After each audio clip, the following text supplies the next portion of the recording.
Good afternoon. This is always one of the perfect weekends for snooker. Snow, ice, gales, general January misery around the country. But we're in out of the cold here at Alexandra Palace as the temperature rises in this year's Dafabet Masters because it's semi-finals day. And we have two lineups, one this afternoon, one this evening, that have us rubbing our hands, not for warmth, but in anticipation.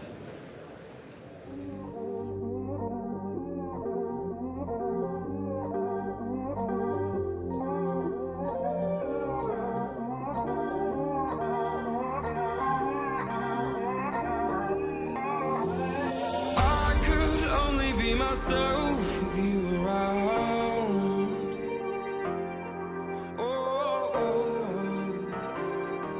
With you around. And now there's nothing left for me to think about.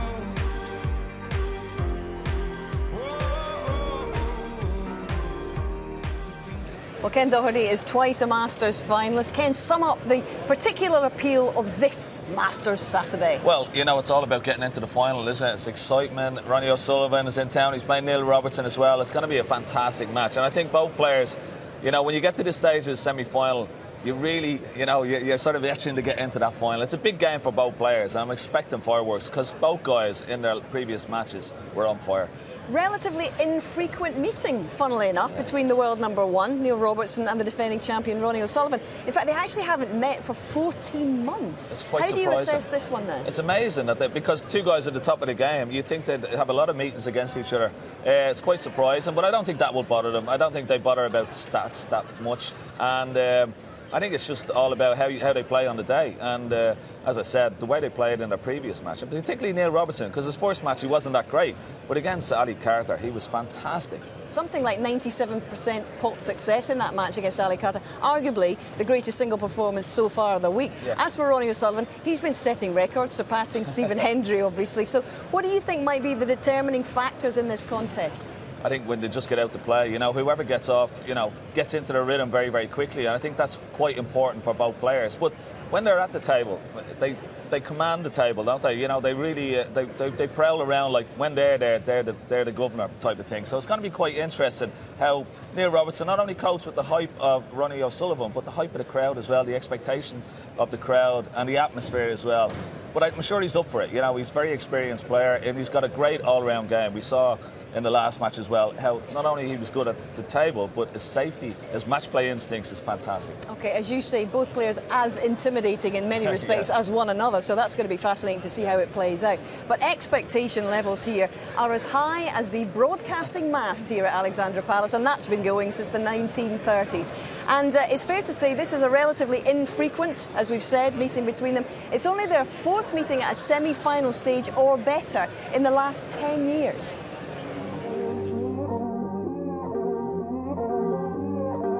I'm a better player than I was last year. I've been working hard on a lot of things that, you know, maybe you don't quite see. You know, the major ranking events, I've done pretty well, you know. I mean, semis champions. I mean, semis in this one, I won Rushi, final of Australia. I think many players in the top 8 or possibly in the top 4 in the world would take that kind of season. My mindset is much better now, and it's given me much more chance, you know, to be consistent. The events I do play in, I seem to be getting to the latter stages or winning them, so for me that's really good. It's going to be a great occasion playing Ronnie. It's the semi-finals of the Masters. You know, this is his home turf. You would have to say I'm probably one of the few players who can actually, you know, step up and beat him. At the moment, Ronnie's the player who's playing better than anyone. I'm trying to improve my game so, you know, I can be the one who's winning the tournament. Tough competitor, you know, he's won all the big events, he's very consistent, a great ball striker, you know, yeah, he's a top player. You know you've got to bring your best game when you play these people, so for me, you know, it's I'm just happy to be in the semis. I'm happy with an opportunity to play Neil. you know, he's still probably the only player in the world where I think I can learn a lot from, you know, in the way he plays and break builds and stuff like that. So I really want to win this tournament because, yeah, I won it a couple of years ago and got to the final the following year, so I'd love to hold that trophy again. Well, they didn't meet at all last year, so this is a match to really savour, as is tonight's Mark Allen-Sean Murphy contest, of course. But Ronnie's record is much the stronger overall, with 9 wins to Neil's 4 in head-to-heads. Robertson hasn't beaten the Rocket in a major event for 4.5 years. So throw all of that information into the mix and let's see how it affects the thoughts of our commentary team. No strangers themselves to a Masters semi-final or two there with Steve. Yes, here with our experts in the commentary box, the 1991 world champion John Parrott and his mate Dennis. Dennis, it's a fantastic atmosphere here in the room, tremendous anticipation of a match. It's not just because Ronnie O'Sullivan's going to play, is it? No, Neil Robertson was awesome against Ali Carter. I mean, Ali Carter missed, I think, 2 shots and lost 6-1.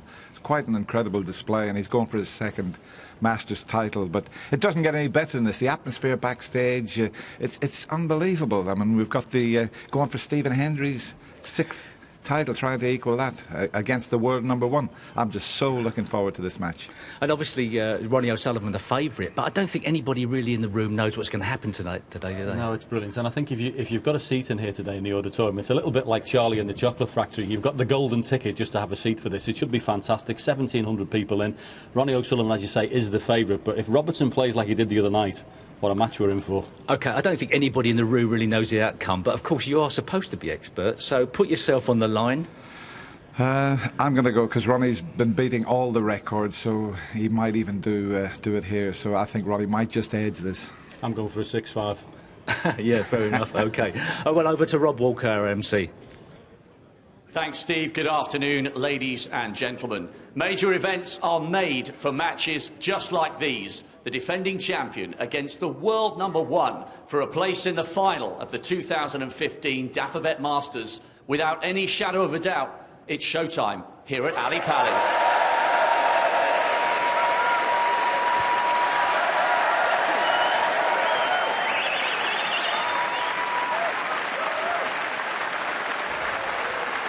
Please welcome a player who has come and conquered all since his arrival from Australia 11 years ago. A world champion who won here in 2012 and completed snooker's Triple Crown the following season. He is without doubt one of the sport's all-time greats. The world #1. Can you hear the thunder from down under? Here's Neil Robertson.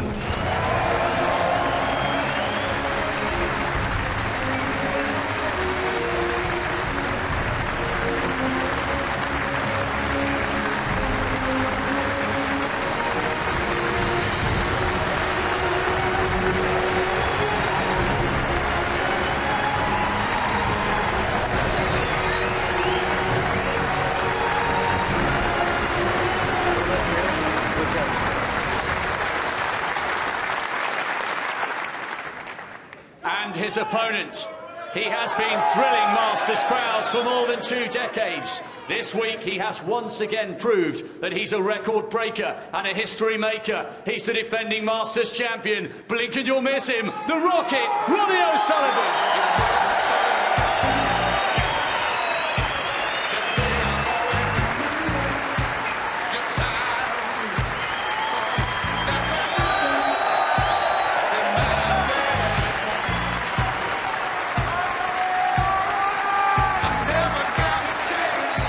Neil Robertson taking the high road, Ronnie taking the low road because of that Weber fracture in his ankle. He's still having to be careful with it, but this is just the kind of occasion that we hope he's going to bring out the very best in the world's #1, Neil Robertson, and #3, Ronnie. John, and your mate Dennis, I can tell that you're both champing at the bit in there. We certainly are, Hazel. A very good afternoon, everyone. What an atmosphere once again at the Alexandra Palace. And it doesn't get any better than this. The world #1 against the defending champion. Ladies and gentlemen, the first frame, Ronnie O'Sullivan to break. And that's what they're playing for, that beautiful Put your cameras trophy away, there. please. Thank you. So Ronnie did win the toss, so he will get this semi-final underway.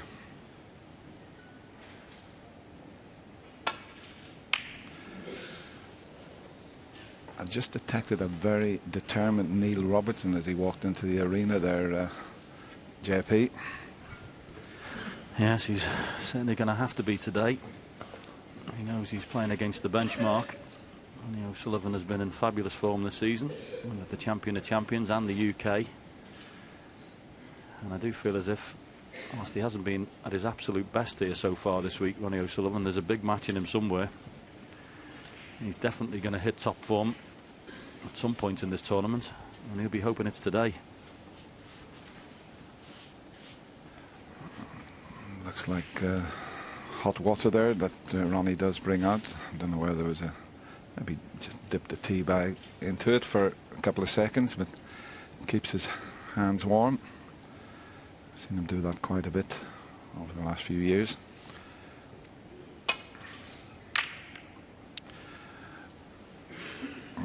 Look at the reds have gone one over either pocket, but it was such a good break-off shot. And the first opportunity falls to Ronnie.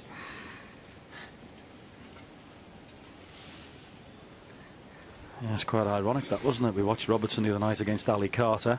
Never made a mistake in the safety department at all evening. First shot of the match. Led over each hole.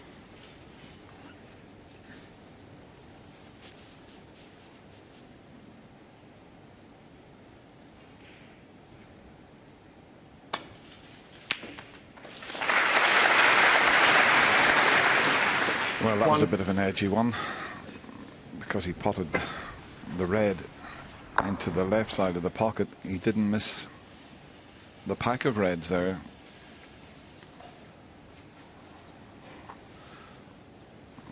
Well, what a situation he's left with here, with the red over the right corner.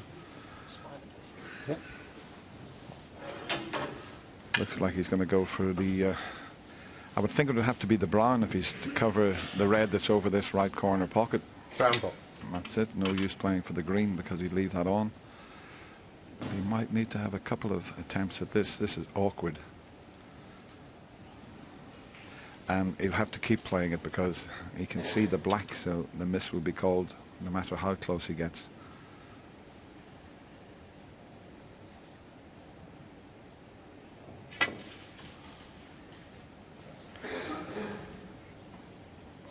Foul. And a miss. I think that'll be going back. Ronnie O'Sullivan 1. Neil Robertson 4. Well, Neil's having a good look around, but I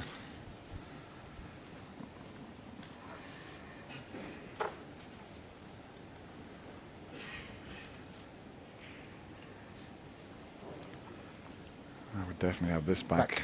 Yeah. Yeah, Neil's just checking up with his cue in there just to see even if Ronnie flicks off the brown. He's got to make sure he hits it on the left-hand side as we look down the table, because if he hits the right-hand side of it, he could still leave the red over the corner. So this has got a great degree of difficulty. Even getting the spider in the right place without fouling one of the balls is difficult enough. It is. Spider's going in now.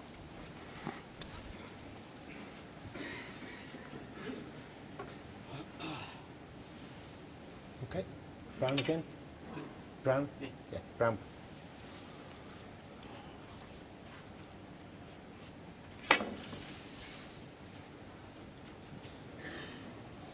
Foul. And a miss. Well, the missed call, but he won't be taking it this time because he can get to the red that's over the pocket.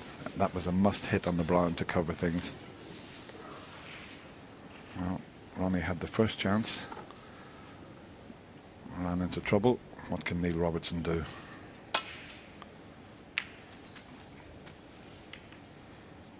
One. Now that blue needs to be able to pass the yellow. And it must be pretty tight.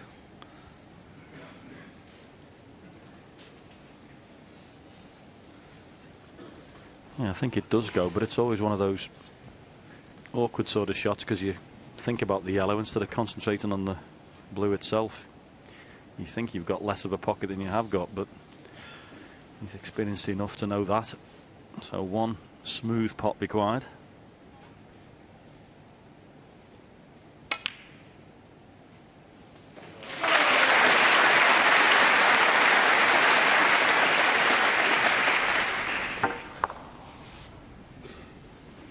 6. See how close he was to the yellow. That's how precise he had to be there.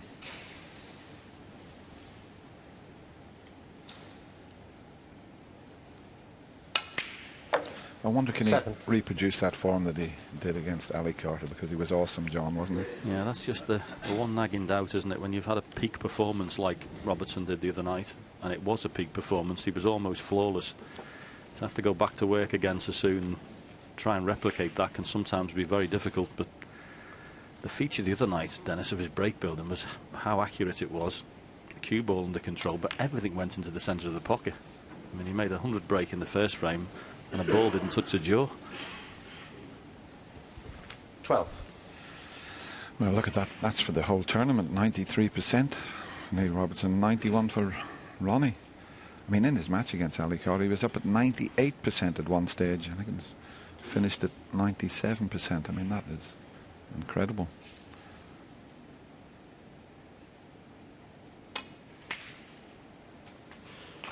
$13.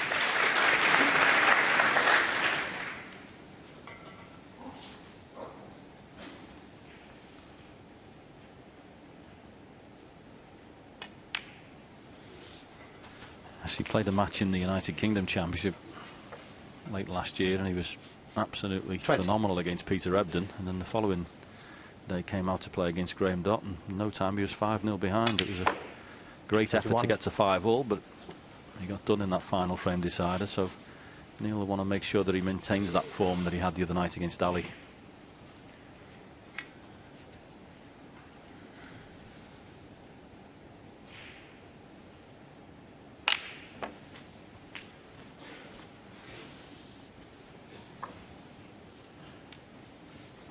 $28. And the other feature about his play in the previous round was every single pot was going in the centre of the pocket. You know, sometimes the ball would go in off either corner, but everything was going right in the heart of the pocket. Oh, look at this. Neil Robertson, 28. Okay, he's covered that, but what an unexpected miss there.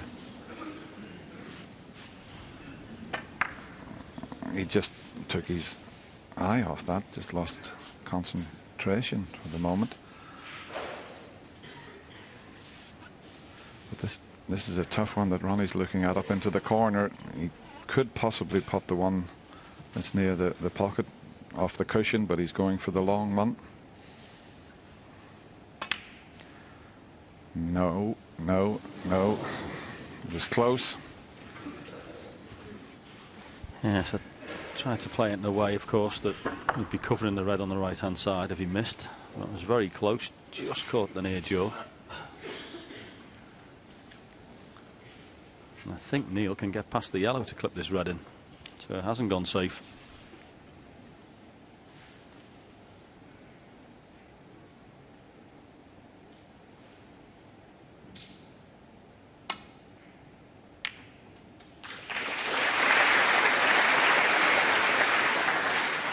One.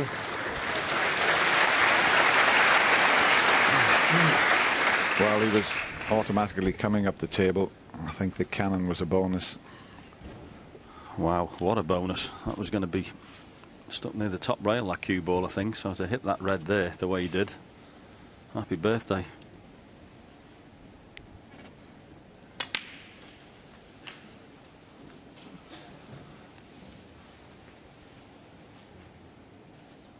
$8.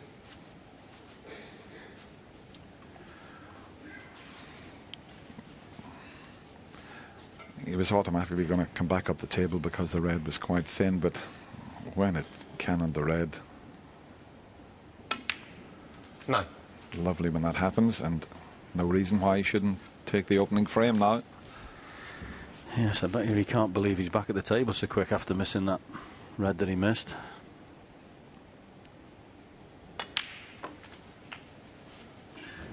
And he'd be pretty determined not to miss this second opportunity that he's been given. 16.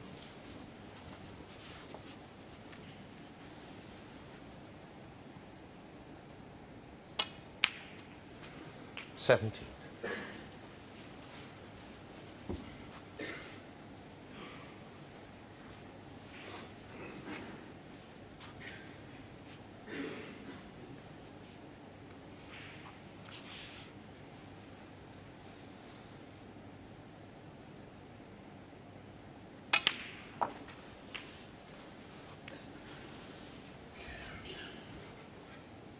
24.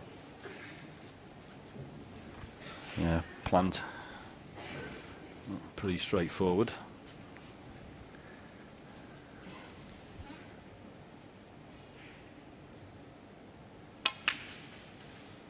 $25.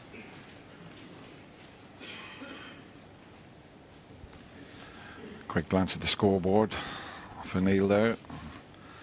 He'll know he's only a few pots away from securing this opening frame. Just the start that he was looking for. As I say, he looked very, very determined as he walked into the arena.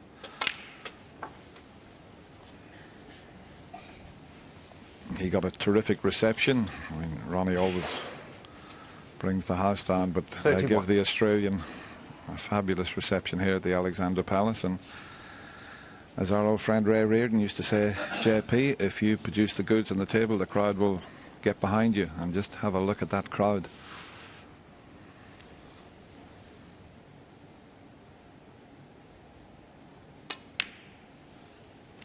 $32. That's the frame safe.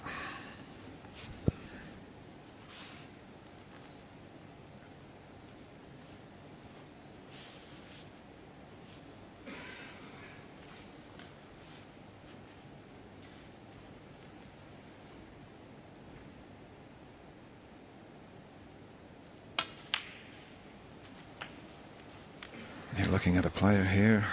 Well, he's made 35 centuries this season, but last season 39. He made 103 centuries, a record that might stand for a very, very long time. I know the players are playing more these days, John, but that was absolutely incredible. Yeah, phenomenal achievement. Neil would desperately love to have been on this red just to completely finish the frame off. But that'll do it. What a shot. 40. Brilliant.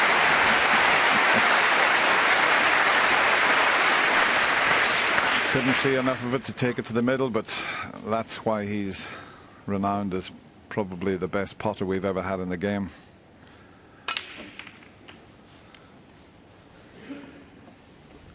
And also be very useful if you could make a total 47. clearance here. I'm a big fan of that. If you can do that in the first frame and keep your opponent off the table, take all the balls and keep him there in his chair cold, you can be pretty 48. sure that's what Neil Robertson's thinking about.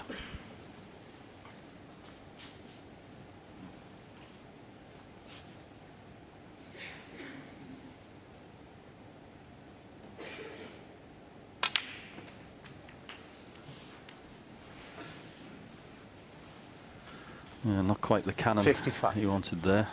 A little bit of a thicker contact on the pink would have been better. Still got a chance with this, but slightly more difficult. Cut back into the corner.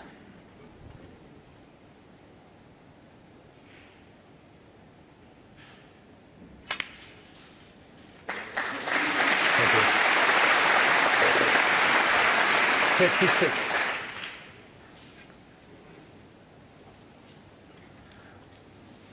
He can afford to take the blue and still make the century. Look at that, right in the middle of the pocket that blue went. 61.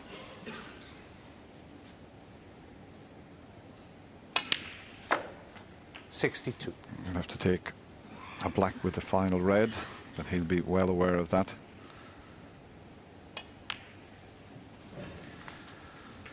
And he's doing what all great champions do, John. A number of times Stephen Hendry, 67. Steve Davis used to start a match with a century break. Yes, and I think it's even more important with the man he's playing 68. against. If you play against Ronnie O'Sullivan, you need to have a good start. Yeah, in fact, he was able to take a blue because he's now on 73. If he clears the colours, 73. it'll be exactly 100. So he didn't need the black off that final red. 75. Well, aside for that one inexplicable miss in the corner pocket early on, the rest of it, just like he played the other night. 78. All balls into the centre of the pockets and pretty much flawless. Great start.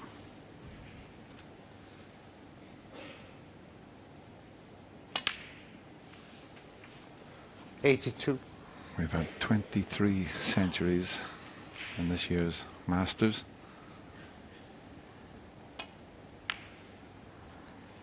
Neil's had 87. 3.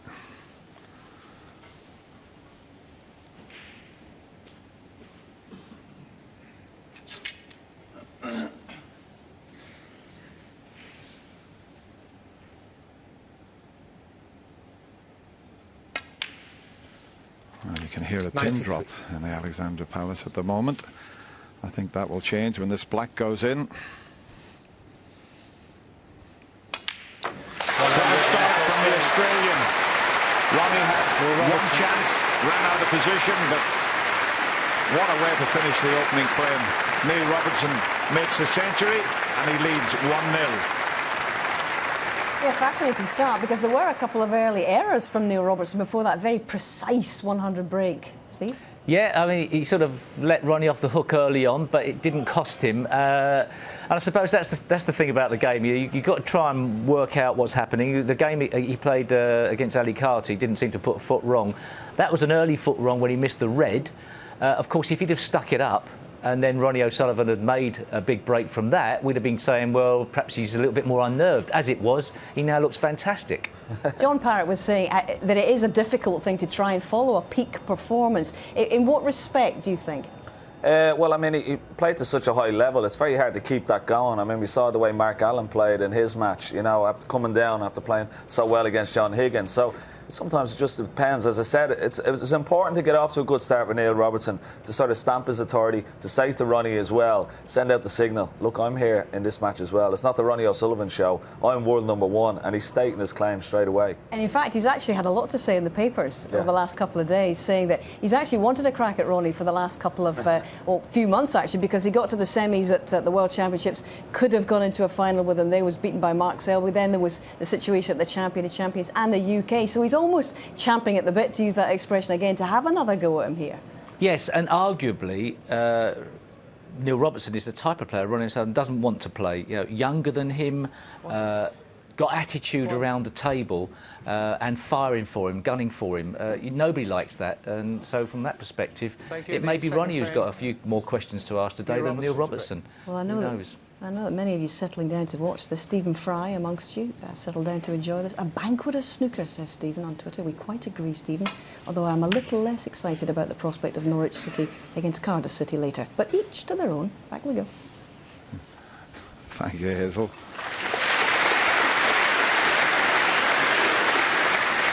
Stephen Fry, what a wordsmith he is, John. And he loves his snooker. Yeah, not only loves it, he's extremely knowledgeable. There's all the champions and what year they won.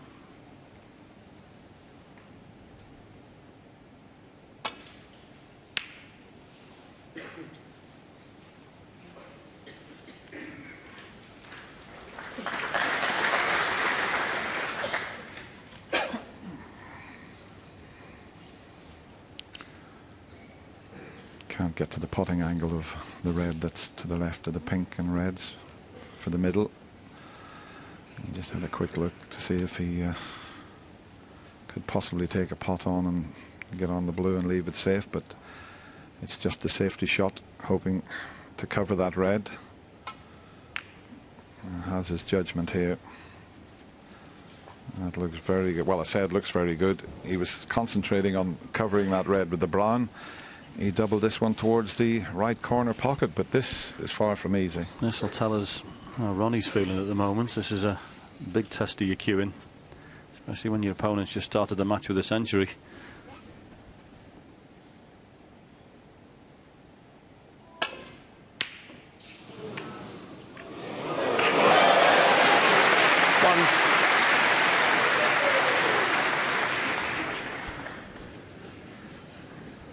Reaction from Neil, and not a lot of reaction from Ronnie after fluking that.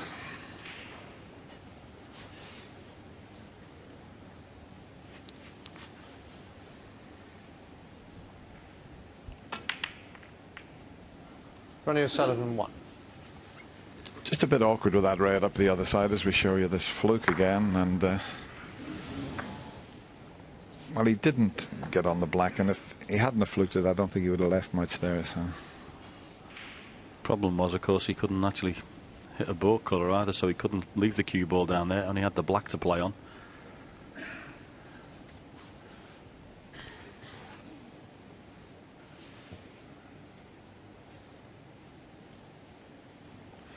Got to be a bit careful with this one. He doesn't send it into one of those bolt colours.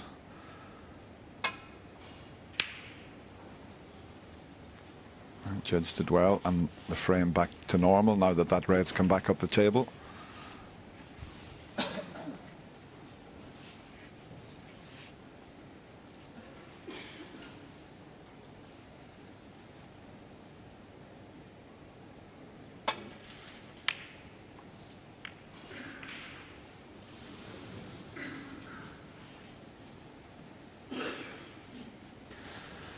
Yeah, didn't want to catch that middle pocket there. I'm not sure if Neil's got an angle. Well, he can't see enough of that, so it's okay. Yeah, funnily enough, that bump was quite handy, really. The fact it's covered the right-hand side of the table, because pink and black are stopping the escape down there. All the reds are covered. Yeah, if that cue ball had been a little bit to the right, he'd have been taking the loose red on the left. Stunt shot for the pink, but I think he's going to have to go for this, John, because there's no easy safety shot. The one in the middle of the bunch. He did go for it. But he had no safety shot on there. I knew he was going to cannon into the pack of reds there.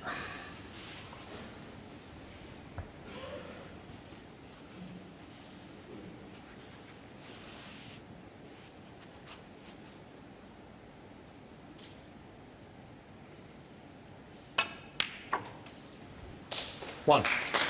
Now this is a terrific chance for a counter-attack from Ronnie O'Sullivan to respond to that opening century, John. yeah, when he could play a little can on the reds and open a few more as he wants. Doesn't have to, of course. The spread lovely at the moment, so choices. And this is where O'Sullivan is at his absolute best. 8. Constructions of breaks. He'll work out the right way to go about it. Don't worry about that.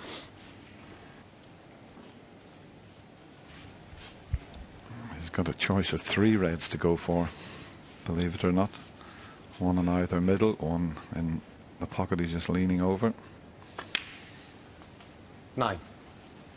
But you're looking at the greatest, well, you have to say now, the greatest break builder of all time. Overtook the great Stephen Hendry's record of 775 centuries. Ronnie's gone ahead of Stephen. 15. And this year 16. trying to equal that 6 Masters that Stephen Hendry has won. Ronnie's won 5.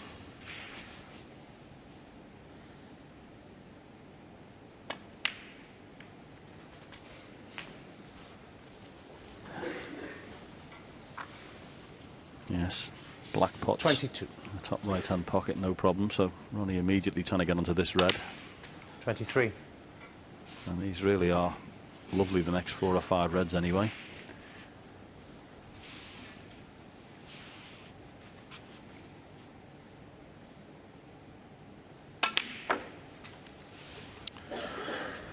The table has played beautifully all week. In fact, there was a new 30. cloth put on it after the match last night, but it looks 31. just as good as the previous cloth.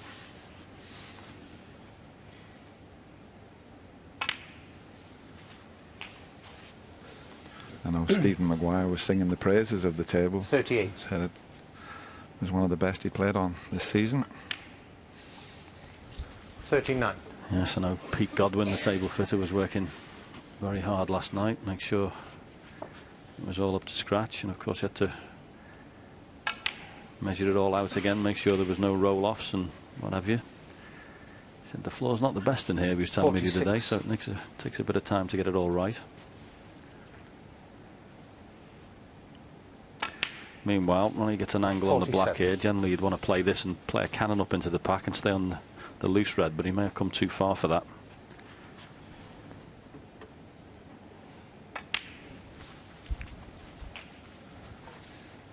Well, I think everyone watching at home and 54. everyone at the Alexandra Palace watching here, we're hoping for both players 55. to play at the top of their form. And Neil made that opening century break. Ronnie just making sure of the frame before he goes into the 62. little group of 5 reds. He only needs the black, 63. but he's got the perfect angle to open them up and maybe make his first century of this semi-final. Yeah, nice stun up here. Don't need to screw this. Don't need to pop the black. Well, Ronnie that is O'Sullivan, 63. very, very careless from Ronnie. I mean, the black was framed all.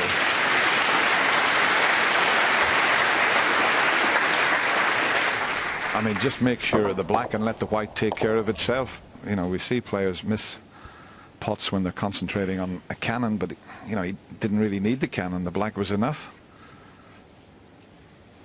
And that red goes to the middle pocket. He's not safe by any means in this second frame. Yeah, Neil's just looking to see that what angle he can leave to get the black and maybe try and avoid the cannon on the red. That's what he's having a look at. Whether there's anywhere he can leave her.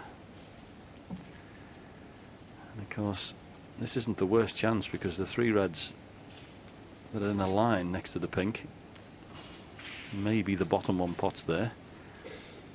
As you say, Dennis, it is a chance.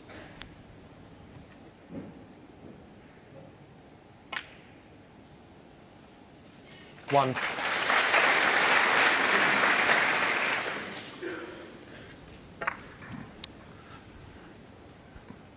I mean, he doesn't have to take the black. He's got a couple of points to play with. If the red goes past the black, he can take the pink and pot the one next to the black and then get it back on its spot.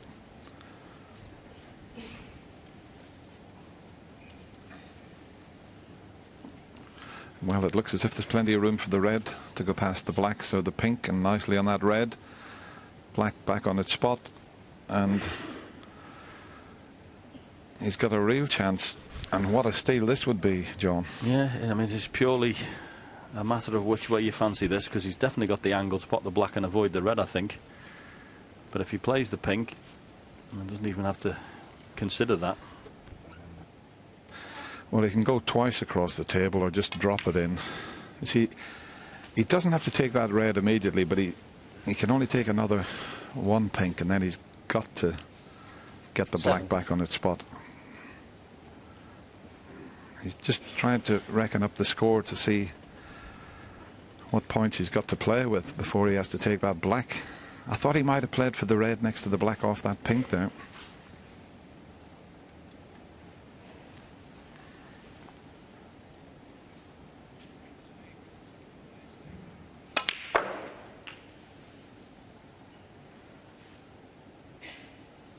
Eight.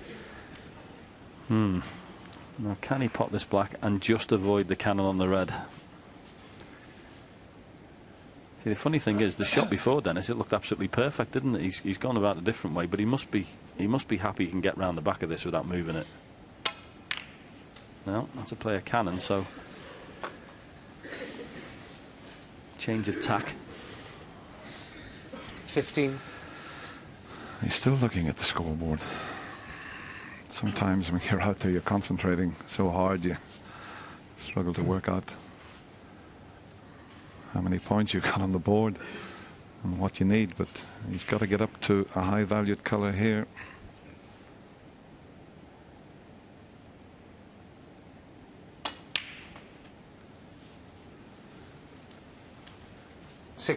Yeah, he's on the black, and I'm sure that back red pots, he just checked it there, so if this goes in and he's nicely on the red, there's a new favourite for this second frame.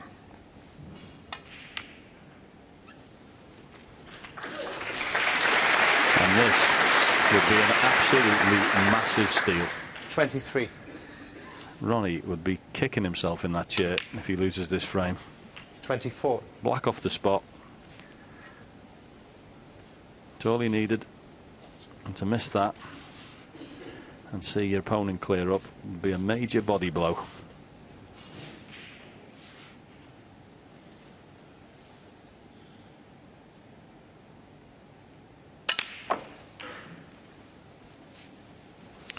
Absolutely perfect. 31.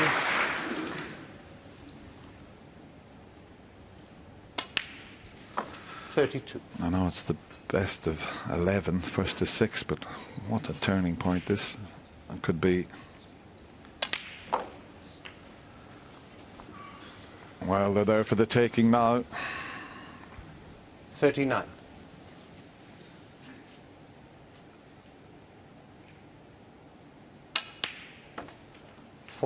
Yes, he's not the world #1 by chance, Neil Robertson. He knows the importance of these frames.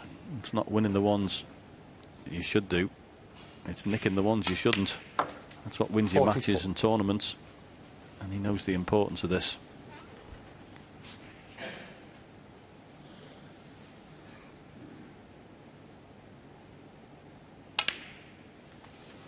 .48.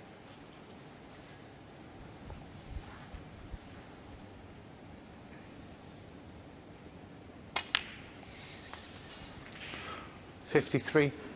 And once again, this clearance has been immaculate. It really has.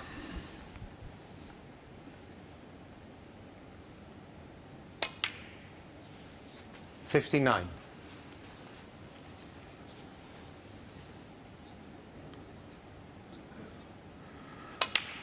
What a clearance from the Australian. He will have had so much pleasure out of that. Ronnie O'Sullivan at a break of 63, and he missed the simplest of blacks to secure the frame. But what a clearance from Neil Robertson. He now leads 2-0. Well, what a frame of snooker that was, John. I mean, Ronnie, he thought the frame was over, didn't he? And he didn't need to split the reds, but it was an automatic shot. But you make sure the black and win the frame. It's one of those ones, though, Dennis, you know yourself, you play the shot automatically anyway. You play the correct shot, don't you? I just didn't fancy him missing the black. I couldn't see him doing that. He wouldn't miss that in practice all day. But it's just one of those things, and the situation, the way the ball's finished, well, Neil Robertson had plenty of work to do with it to sort it out initially, but what a great clearance. And when there's so little between the two players, Dennis, it's frames like that that can make all the difference. Well, I mean, just look at that determination on the Australian's face, and it'll be very interesting to see how Ronnie copes with that. I mean, he's been fantastic for the last couple of seasons.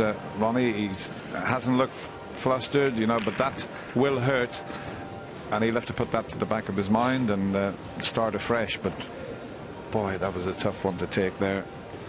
Makes this semi-final even more fascinating, John. Yes, and what we've had the answer for, we were wondering whether Neil Robertson would be suffering any ill effects of that brilliant performance the other day. As I say, peak performance, but he looks like he's hitting the ball beautifully again today. He's right at the top of his game, which makes this a fantastic clash. But Ronnie, well, he's got to go to work again. Thank you. The third frame, Ronnie O'Sullivan to break.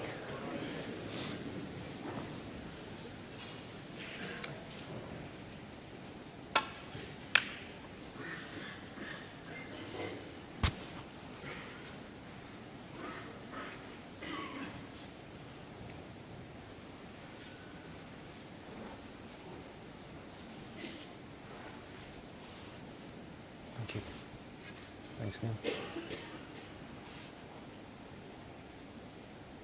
Excellent break off from Ronnie, that.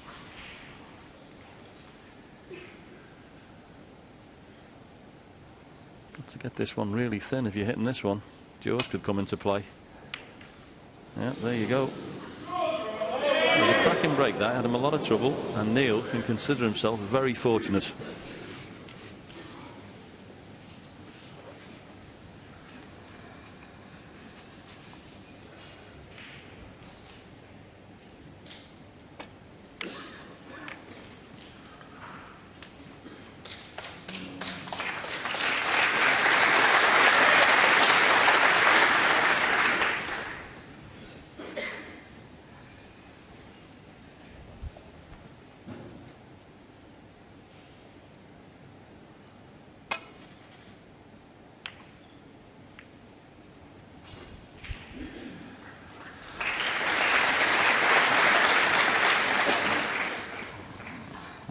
Ronnie O'Sullivan just tapped the table there in acknowledgement of that fine safety shot from Neil Robertson.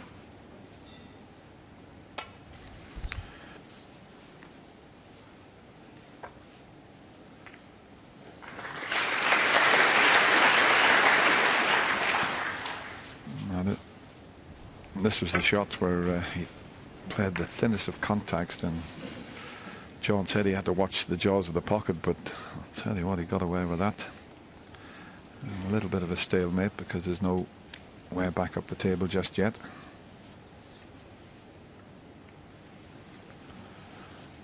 Yeah, that's opened the path purposely there to get the frame back to normal.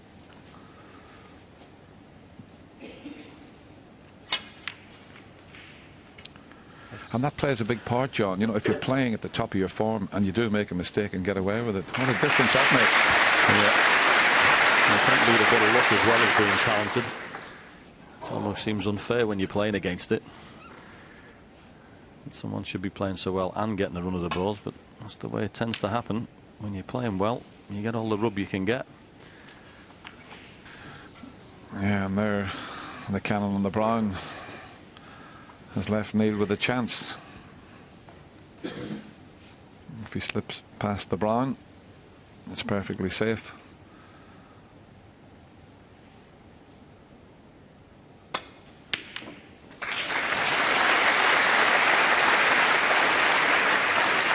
One.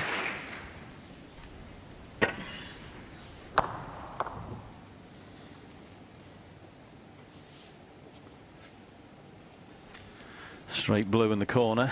Neil just had a little check to see where he needed to leave the cue ball for the one on the right hand side. A stun run through to leave that. And already he's had 7 long pots in this match, and he's made them all.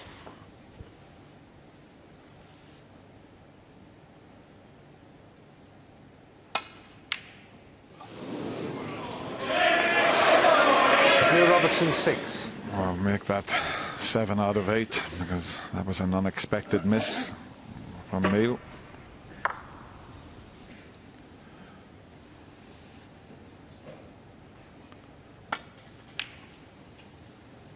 Oh, I like this shot.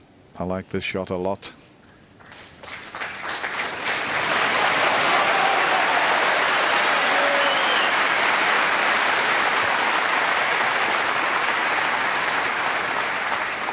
It's just a fascinating tussle, this, because not only are the two of the greatest break builders of all time, you're looking at both players have got an excellent safety game. Ronnie is as good a tactical player as the game's ever seen.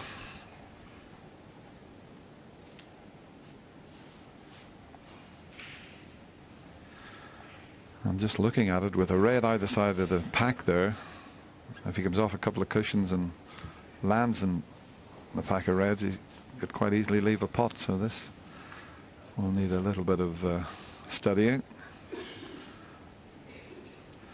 He may be that close to the brown that he can't get off the side cushion. He might just be able to go where he's pointing the cue there.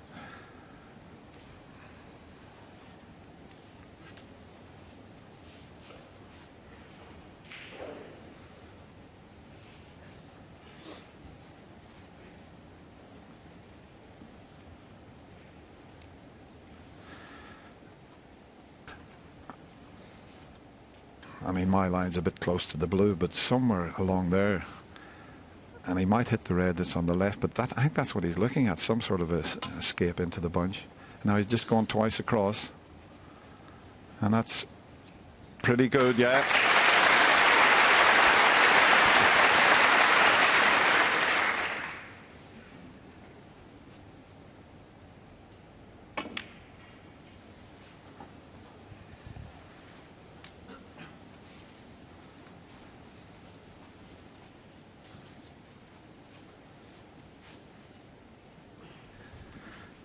Well, there's a decent target there with brown and yellow. Got to hit this a bit thicker to get there. Neil didn't think he could on that shot, so he decided to use the green. and once again played it superbly well. Excellent shot. Top of the table again from Ronnie. And this is what it was like the other night for Ali Carter. The situation, every time he came to the table, he was in all sorts of bother.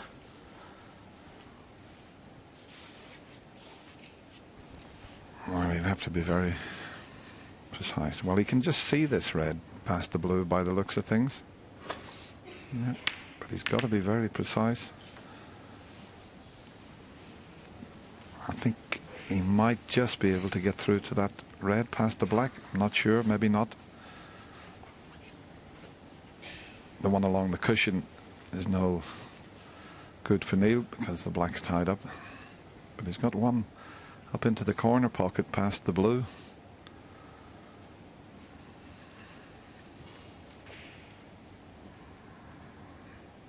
Might not be taking this on, but now he's keeping things tight. I mean, I've seen Neil Robertson take them on plenty of times, John. Yeah, but he didn't quite have the angle there to get behind brown and yellow, so he just had to try and get the cue ball on the bottom cushion.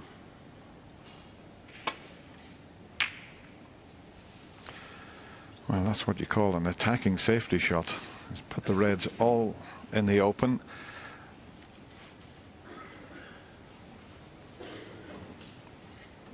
But the colours are not ideal. The pink up the other end of the table, the black tied up. But just have a look at those reds.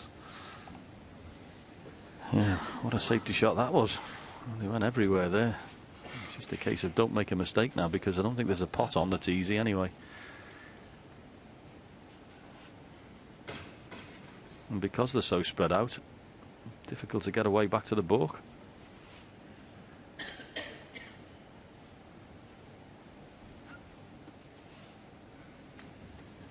That's what Neil's looking at there. Is it pot on, as John said, but he's trying to find a safety shot.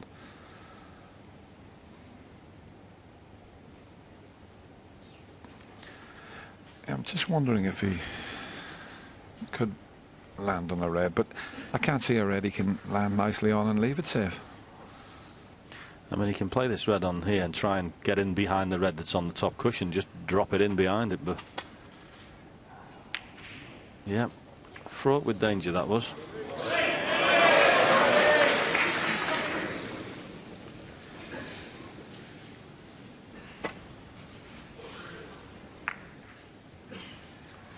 Yeah, he tried a very thin snick on that red. But as I mentioned, the pink's way up the table, black tied up, so he's going to have to do it with blues. And that's not the easiest angle to hold for the blue.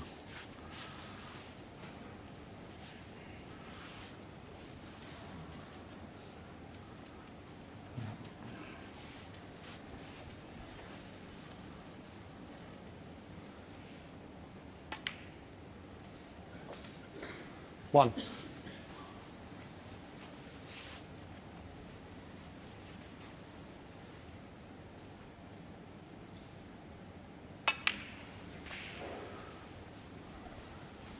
So gets himself nicely on the red. This near the Three. pink spot, but we might see a good few reds and blues disappear here. 4.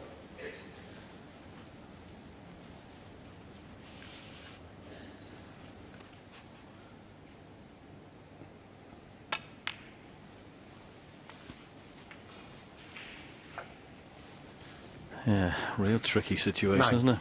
Pink up the table, no good. Black tied up. This will be some break.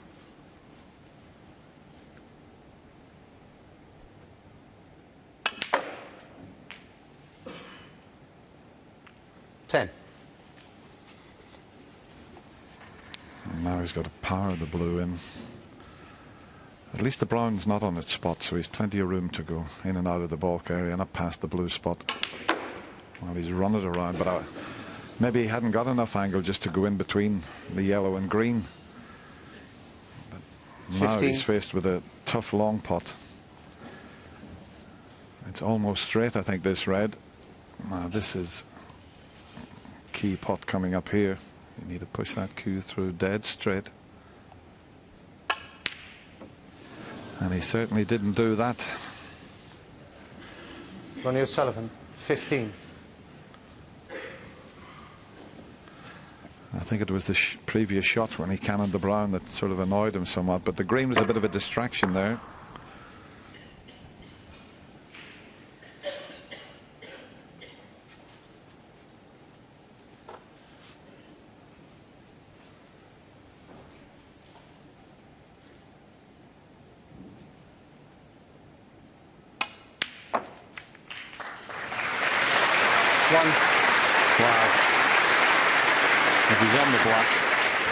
What a beautifully played shot that was, and he is.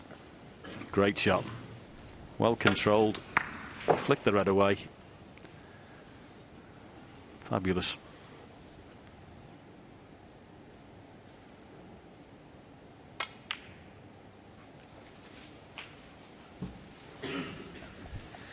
Yeah, Neil said he was looking forward to playing Ronnie. They didn't play each other last season, believe it or not. 2013 was the last time these players played each other, which is quite amazing when you think about it.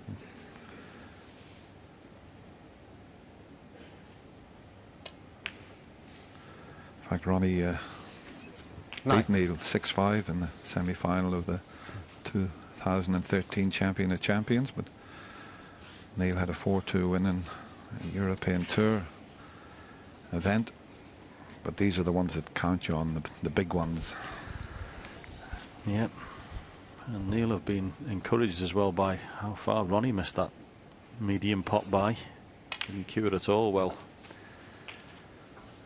So I'll be happy he didn't score any points, but he'll have taken just as much 16. encouragement seeing how far he missed it by. 17. He now can get on that red that's blocking the black for one corner pocket, but Ronnie, that long red, the green was just putting him off slightly there, but he didn't cue it very well.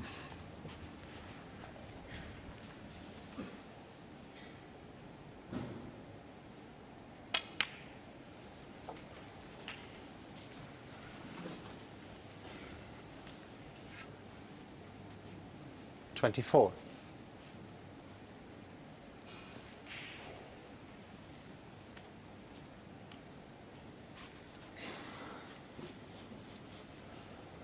Just trying to leave an angle on this black so he doesn't have to cannon those two reds that are on the top cushion. That's why I just had a little look there. Doesn't want to be having to bring them 25. into play just yet. So I left it nearly straight so he can play the run through and avoid the cannon on them. He's hitting the ball beautifully well today. One or 32. two unexpected misses. It's a semi-final in the Masters after all, but his general striking is with 33. great authority.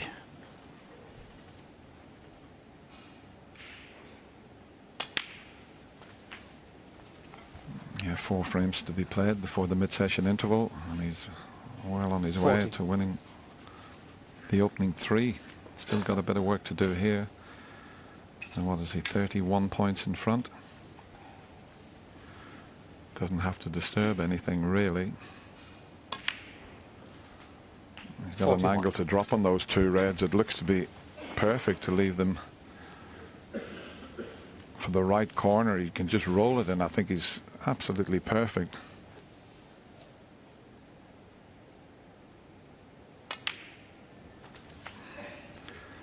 That's all he needed. 48. Slightly further than he intended. Means he'll have to just be careful because he's got to cannon the other red now.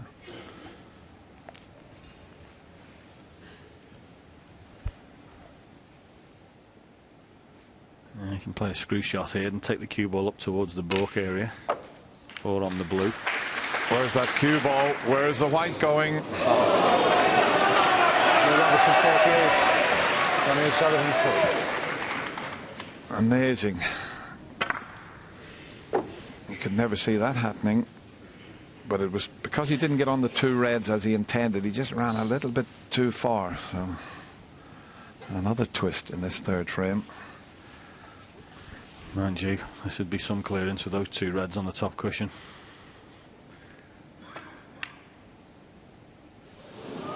Even the first red wasn't as easy as it looked on the screen. I still thought he'd pot it.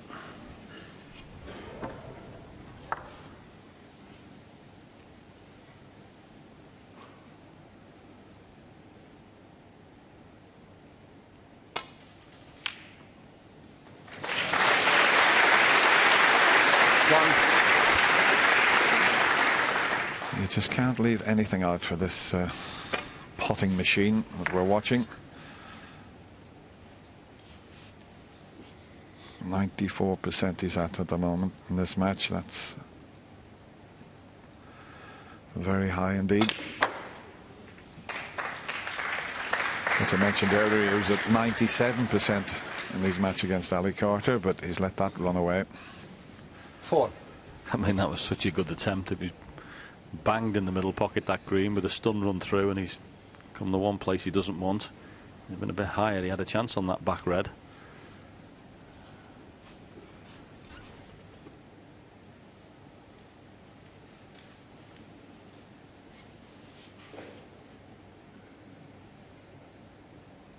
One of those situations where you don't really want to remove a red off the cushion, but you've got to play a safety shot. So that's why he's chipping it back onto the other rail. Neil Robertson, 4. So how do you like that for a clearance, Dennis? Well, Ronnie will be trying to bring the reds off the cushion.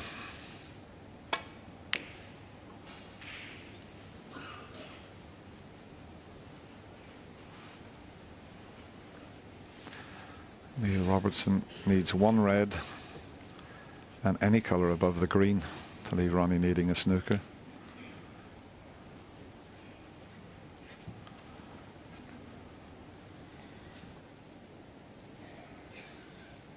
And he knows he's got to be careful here, because it's amazing, 2 or 3 shots later, when the table looks like there's no clearance on, they start coming off the cushions that much. They're all in play, and you can be left open for a counter clearance. But that's a nice little flick as well. The brown there.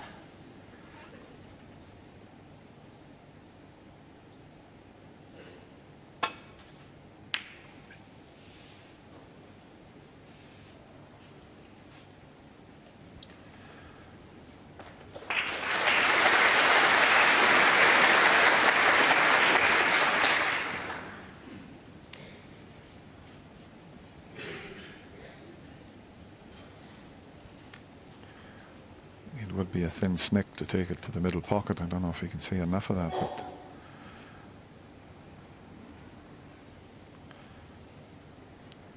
but just a safety shot here.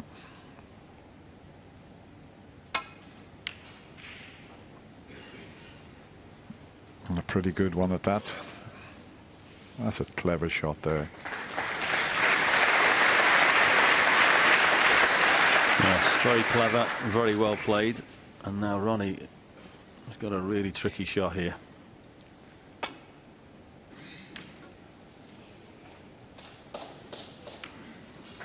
And because of that, Neil's got a chance of a long pop. Bit unlucky to cannon into the yellow there, because he would have covered this red if he hadn't have made contact with that yellow.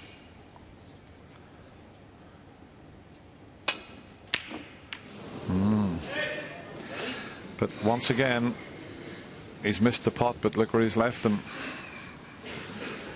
Just wondering whether he's got a chance here to get yellow and brown in play.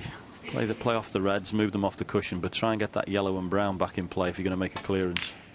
Yeah, doesn't miss a trick. Oh, but the reds come up the table, and I think Neil might be able to pot it.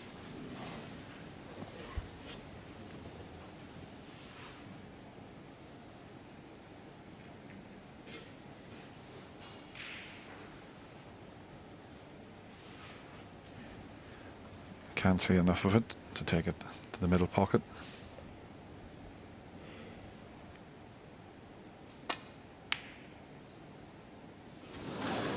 couple of edgy ones from Neil Robertson.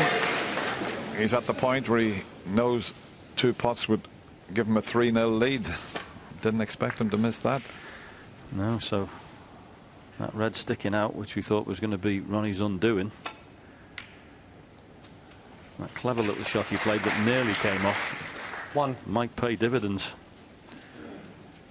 Okay, that red behind the black is pretty tricky, but no reason why he shouldn't get position here for the other one. And like it happened to him earlier in this match, Dennis, this would be a huge blow to Neil Robertson.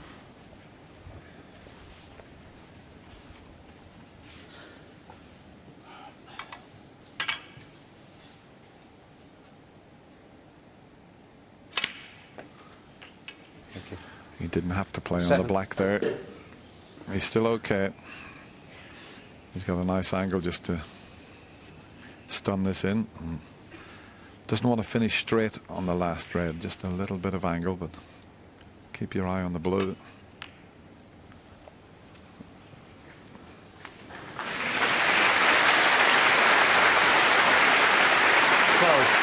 Tough shot coming up, really tough.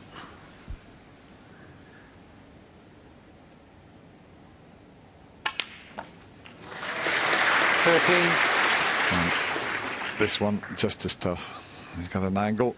He'll automatically head up to the yellow.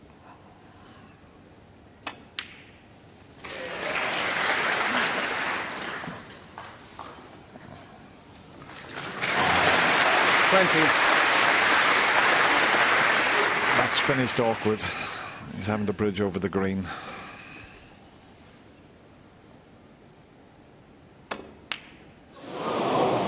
He was so unlucky there to hamper himself. 20. When you're striking down on it like that, you get a little bit of unwanted side. Very unfortunate. Yeah, he'd have paid good money for a flick on the green there with the cue ball, wouldn't he, when it came down before?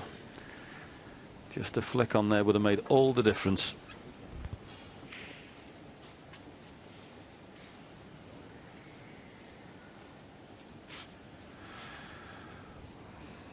Yeah, he could put Ronnie in all sorts of trouble here if he judges his next shot. If he plays in behind the brown, though, he's got to be careful he doesn't send the yellow onto the green. That's what he's thinking about.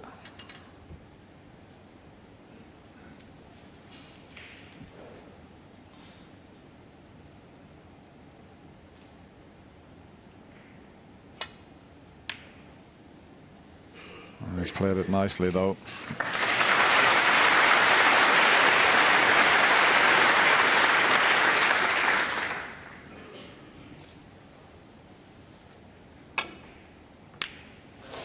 Brilliant shot. Absolutely brilliant.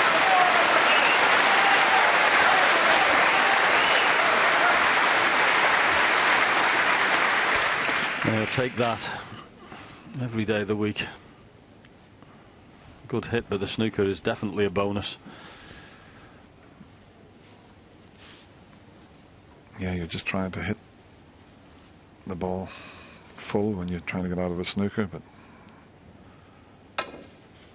he had a great picture of the swerve shot there. Just wondering whether he's got the big target behind the brown here. You see Neil playing the swerve there. Good shot. Well, he has got a chance to get in behind that brown. He'd be playing it. Is it hard enough? No, he's mishit that completely because he wanted to have the yellow safe as well, and you can't leave these sort of shots for Neil Robertson. But we've seen him miss a few. He had a couple of chances to win this third frame. Can he take this one?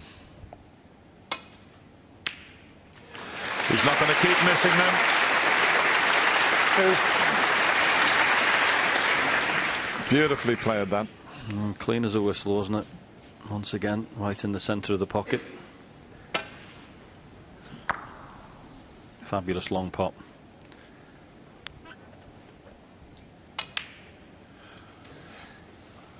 Five.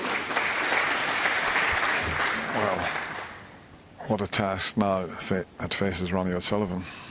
24 ahead, the brown to make absolutely certain.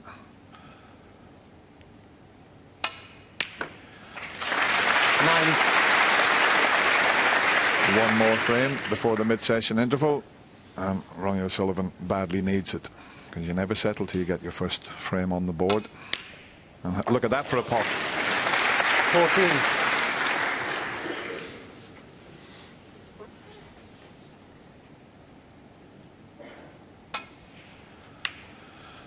Ronnie 14 and the puts frame. his cue down.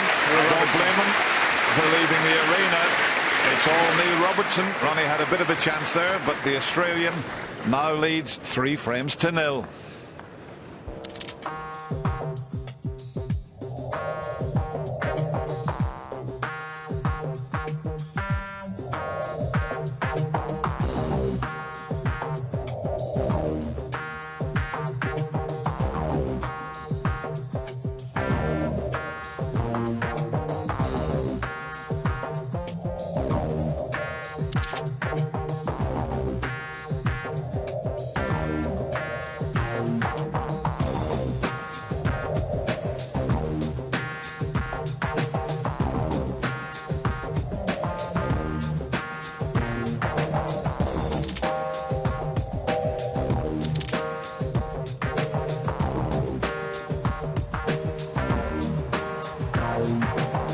Put it in the fruit.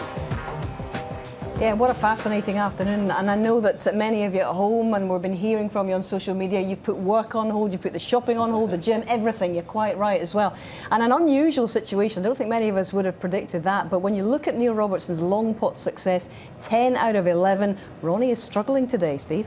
Yes, he is. I mean, this is Ronnie on the ropes. Missing that black in the second frame would have shook him. Nobody's immune to the pressure. We're so used to seeing Ronnie O'Sullivan cope with everything that's thrown at him, but you're only as good as your last match, and even the one you're involved in. So it's fascinating in as much as how will he deal with it.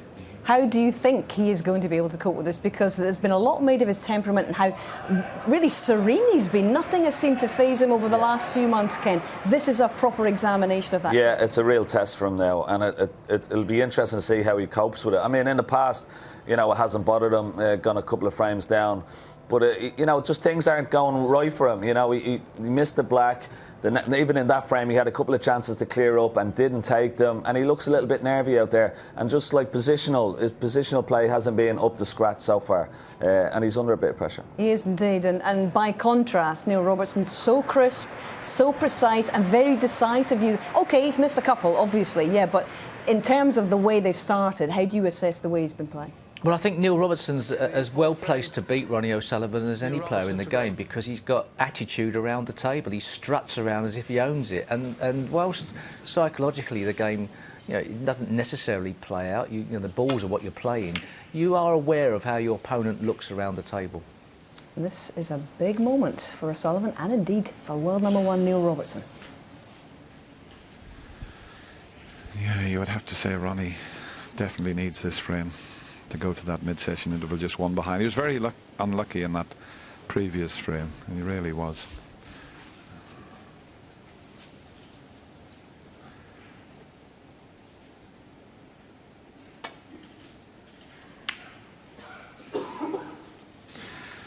Yeah, I mean, he was on his way to a lovely clearance, Ronnie O'Sullivan, in that previous frame. Potted a fabulous black here, but have a look where the cue ball finished. I mean, if he flicks the pink or flicks the green, he's perfect. He just flicked the green and left it awkward, and then bridging over the green, he missed the yellow. That was the one. Unlucky to finish there.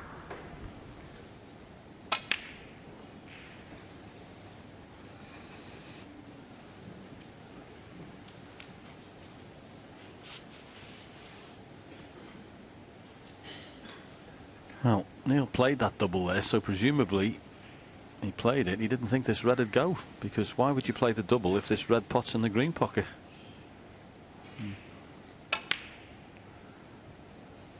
I'm sorry, Neil, that's a mistake. Should not have been playing that double if he knew this was on.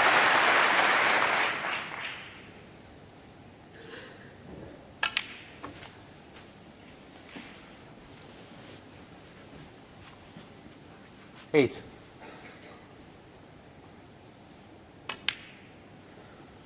Nine.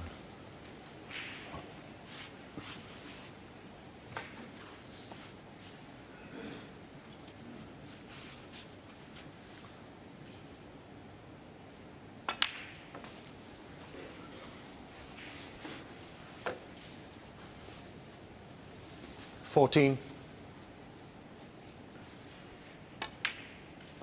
15.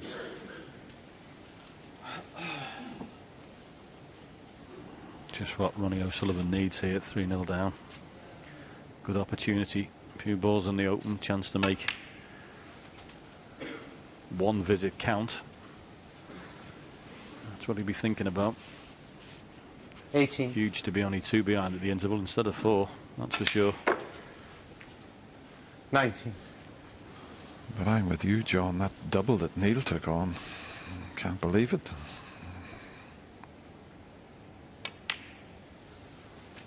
He must have thought it was going to be safe, but he left that long red, and 26. he might be sitting there for a while now. 27. And look at the angle he's got to go into the bunch here. Sometimes Ronnie doesn't do that, but it's perfect to split the reds. He's got the other one there. It was always going to be available, regardless how he hit the reds. 34.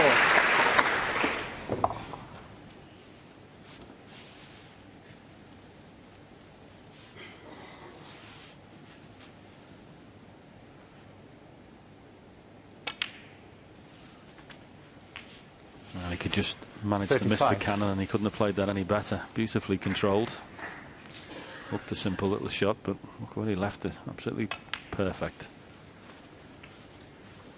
And he knows the importance of this, Ronnie. He stepped up a gear 40. here. His concentration and his focus look 41. totally different. It's not just a clear run to the winning post in this frame. I think there's one red still available before he has to disturb anything. One just to the right of that little pack of reds. And this will 48. free up the one that's to the left of it as we look at it. 49. But now he needs a nice little cannon here. Now, it might be a little awkward, this. He can pot the red, but he's going to cannon into the other two, so 56. he's got to make sure he gets the top spin to get onto the black. And he hasn't. 57. Maybe he can just get to the pink. I'm not sure, but he didn't get the required topspin to push through those two red. But I think he's just okay here. Yeah, tricky little shot this though. You can see there, bridging over, didn't quite go through enough, but blind pocket, little tricky shot. Well, for mere mortals anyway. Not only did he not drop it in, he's played off 2 cushions with check side and back down the table. 63. 64. What a shot that was, Dennis. 3-0 down, and he knew if he missed that, he was going to leave Neil Robertson right in them.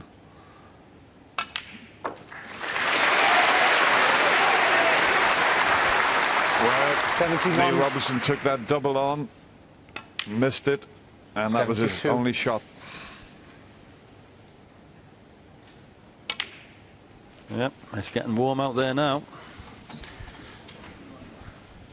79.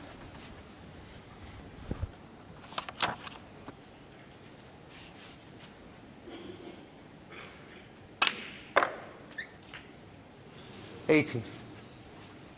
Absolutely fabulous response. That's why the people pay the money and come through the door. Genius at work. 85. Well, they're enjoying every minute 86. of this. We are in the commentary box.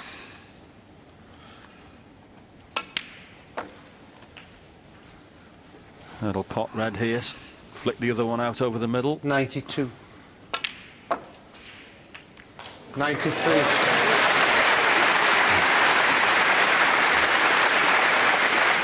Played to perfection and a chance for a century break. There's not many players in the game could respond like this, I can tell 98. you. It's as good as it gets. 99.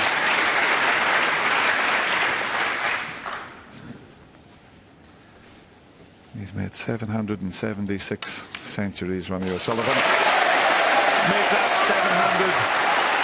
and 77. 777. Yeah, and he's flying like one of them at the moment. Doesn't matter about the yellow. What a match we have in our hands now. It looked like Neil could win all 4 frames, but Ronnie, well, he could have had 2 of them, but what a century break to keep himself right in this match. It's 3-1 to the Australian.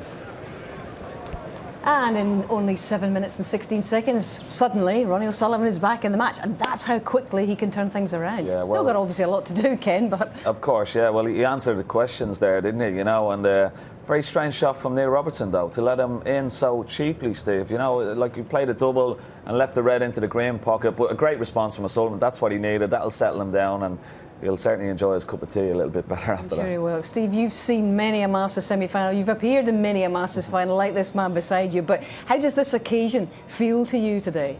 There is a special buzz for the whole day, I think, because both of these semi-finals, nobody really knows the outcome. Nobody's really, you might have half a clue. You suspect somebody's playing well, but every time you say that person's playing well, you can point to another player who's playing brilliantly as well. Getting back to that particular frame from Neil Robertson, he's not broken the unwritten rule because nobody's ever read it because it's not been written down, but if you've got somebody on the floor, you don't give them a hand to get up, and it's exactly what he's done there. I mean, whilst he's probably happy with 3-1, it could have been better. Yeah, could have been. All right. Well, there's so much to come from this match, so much to look forward to. Neil Robertson, of course, has already made history in snooker as the first man from outside the United Kingdom to complete snooker's triple crown. That's the Masters, the UK and the World Championship titles. In fact, there's only been 9 in history who've ever done it. What's next for Neil? Well, simply to do it all over again. And he's been talking about the life and times of this particular Australian with John Parrott. So, Neil, what makes this Masters tournament such a special event for you? Well, I think, first of all, watching it as a kid, you're always watching all the very best players in the world play against each other. It's exclusive to the top 16 in the world, so every match is almost worthy of a final in itself. So I guess that adds so much to the tournament already, and I think that the fact that the general public and the crowds can go to every match knowing that they're going to see a top quality player play. Always, the crowd's always really good as well. So, especially playing at the Alexandra Palace, I think is a brilliant venue, and is probably second to the Crucible. Now, you've had really good success here. Obviously, a winner in 2012, runner-up in 2013. What do you remember about those 2 finals? The first final, I was playing Sean Murphy, and I'd come through a really tough part of the draw. I had Mark Allen, Mark Williams, I think was world #1 at the time. They played Judd Trump in the semis, and and then Sean in the final. So it was a really tough path to the final. I played really well in the second session, I think, to go 9-3 up or something like that. And then Sean, as he always does, comes back at you really strong. He starts going for everything, and just everything hitting the back of the pocket. And he got it back to 9-6, and I just had to keep my cool though. I had to keep calm, wait for my chance, because I'd been frozen out for 3 frames, and he left me a long red off a safety shot, I think, and I knocked it in. I made 70 odd to win the frame in the match, and up until today, probably the best memories I've ever had after winning a tournament was having Alexander there with me when he came on. That was just absolutely incredible, and something that hopefully I can repeat this year. Well, what about the Selby final? What was that about? We went into the first session. I was probably concentrating a little bit too much on trying not to watch him play. I think I kind of just read into the belief that he can really put you off your game if you're sort of watching him play, because sometimes the frames can go really long. And so I was doing really silly things, like I was reading the towel, the letters on the towel. I did what Ronnie O'Sullivan did a few years ago in the UK, where Ronnie was counting the number of indentations on a spoon. And so I thought I'd try it, playing Mark Selby, and I was reading letters on a towel, and I was, the letter B, and I was thinking, come up with words that begin with B. I was saying banana and bazooka. And for some reason, I just kept coming back to banana every time. And so when my shot, when Mark would play a safety shot or his visit would finish, I'd come to the table not really kind of switched on. Yeah. And it was just, I don't know why I did it. It was just a tactic to just try something different, to try and stay focused on my game. So I played really well, played really attacking fluent snooker to get to the final. I thought I had a bit of an advantage going into the second session, with the momentum, but he maintained his sort of solid performance. He didn't give me anything. You know, played a lot of really good containing safety shots, where you know he didn't really put me in trouble, but just kept playing safety shots until I'd be the one to be the aggressor and make the mistake. And yeah, you know, he played nearly sort of perfect match play snooker and was by far the better player on the day. Is it fair to say you've sort of come under the radar in this event? Because I think you've played well in parts, but have you been as consistent as you could have been? No, I don't think I've been consistent as last year. Last year I was making a lot of quarterfinals. You know, I started last season the same way I did this season, winning Wuxi Classic, final of Australia. But last year my performances in the Euro Tours were much better. I was making quarterfinals, semi-finals, final. So on paper it looks as though I'm actually playing much better than maybe what I was. The Euro Tours are very hard to gauge somebody's consistency or performances. I think you know, the best way to do it, especially for top players, is to see how they do in the big tournaments like the Champions, you know, the UK Masters, these sort of tournaments, ones with the, you know, in particular the one table setup, the big crowds. I think that's how you should truly gauge a top player in the game. Now, there's much been mentioned about Peter Ebdon and the diet you're on. Is that for the benefit of just your health or for helping you snooker? My choice to go on a plant-based diet was to try and not only improve my health, but also my snooker. You know, with the amount of travelling we do, especially when we go to China, you know, you do take the risk when you're eating some meat dishes out there. There are a number of players who always get food poisoning. there's always one or two unlucky players that do. And going on a plant-based diet, you basically take that out of the equation. And yeah, you know, I tried a diet for about 2 months before I tried the plant-based diet, and I must admit my results in the snooker were a bit negative, probably because of that. But it was just experimenting, trying to get the edge, trying to prolong my career as much as possible. You know, physical fitness and diet, I think, is going to be a huge part in snooker for many years now. I think it's already changed dramatically over the last 5 years, probably Ronnie being the first player to really take that to another level. You know, Peter's still playing fantastic snooker and he's on a plant-based diet as well. So, yeah, I'm really enjoying it. I've been doing it for 2 months now. Probably this is the first tournament where I know what to expect every day. I know how much to eat every day. Yeah. I'm, you know, really well prepared when I go away now. So, yeah, I'm in a really good spot with it now, and I think that I'm going to start to produce my best snooker. Now, you mentioned Ronnie there, and of course, obviously you've got him in the semi-final. Has he always been the benchmark for you, Neil? Yeah, he's probably the one player I look at where I analyse a lot about what he's doing, you know, the way he break builds, his positional play, how attacking his safety shots can be. Yeah, so he's the one player where I still sort of watch him play, and I think I can learn a lot from. But I always enjoy playing him as well. You know, he's you know, a fantastic player to play. You're always playing in front of a big crowd. He's going to have the majority of the support, which I completely understand. But yeah, I'm sure it'll be a brilliant atmosphere, and it'll be a challenge that I'm really looking forward to. Well, I did the commentary on your match against Ali Carter, and I don't think anyone's played better here this week. But that standard is probably what you're going to need against Ronnie, isn't it?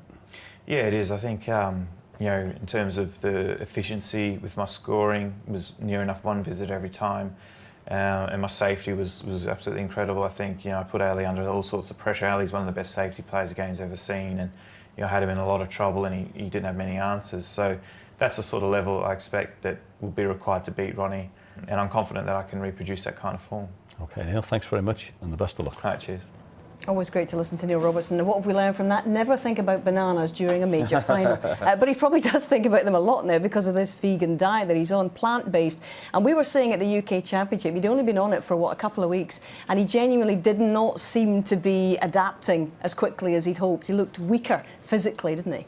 Yeah, he did a bit like he sort of was eating his own bed straw, and that was all it was. But I suppose from his perspective, and for all the players, you do try different things. It's not extreme these days. Plenty of people are going down that road. But I don't know, if you go in the gym a lot, I think Neil Robertson does, then perhaps you do need to make sure you're getting the right amount. But in saying that, he's come here to the Masters and he looks so sleek, he looks so poised and athletic. It's clearly really working for him now, Ken. Yeah, I think psychologically as well, as well as a healthy part. I think psychologically he feels better about himself, so that in turn can help your game. There's no doubt about it. If you feel good about yourself, you know, he's going to improve his snooker psychologically as well. So, yeah, but he looks good. He looks like the real deal, and you can tell he's quite meticulous and articulate in his preparation. But he's come here and he's playing really good snooker. And he's always had a swagger, but it seems to be exaggerated now, doesn't it? Well, I think he's always been very assured around the table. I don't think we've ever had moments where he's come out of a press conference with the negative views. I think he believes in his own ability, and perhaps that goes back to the fact that he came over here, sort of paid his dues, dropped off the tour, got back on again. That he's sort of got a very good sort of invulnerability shield around him, that you can't hurt him as much as some of the other players. I don't necessarily think we're ever going to get him coming out and going, you know, I really don't know where my game's gone. He seems better than that. Yeah, he's a very self-assured person, actually, and, well, clearly has a very good lead in this one. But turning our attention to tonight's other semi-final, you know, Mark Allen of Northern Ireland has been involved in perhaps the best match this week, and that was against John Higgins, and also, ironically, the worst, which was against Joe Perry yesterday. And the world number 6 knows that he's going to have to dramatically improve against Sean Murphy, who was in absolutely awesome form last night in beating Stephen Maguire. Now, perhaps one or two little clues might come in their head-to-head record between one another. Murphy has emphatically had the better of it with 8 wins to Allen's 2, but significantly, when it comes to semi-finals between these two, it's 1 victory apiece. So, what gives this evening?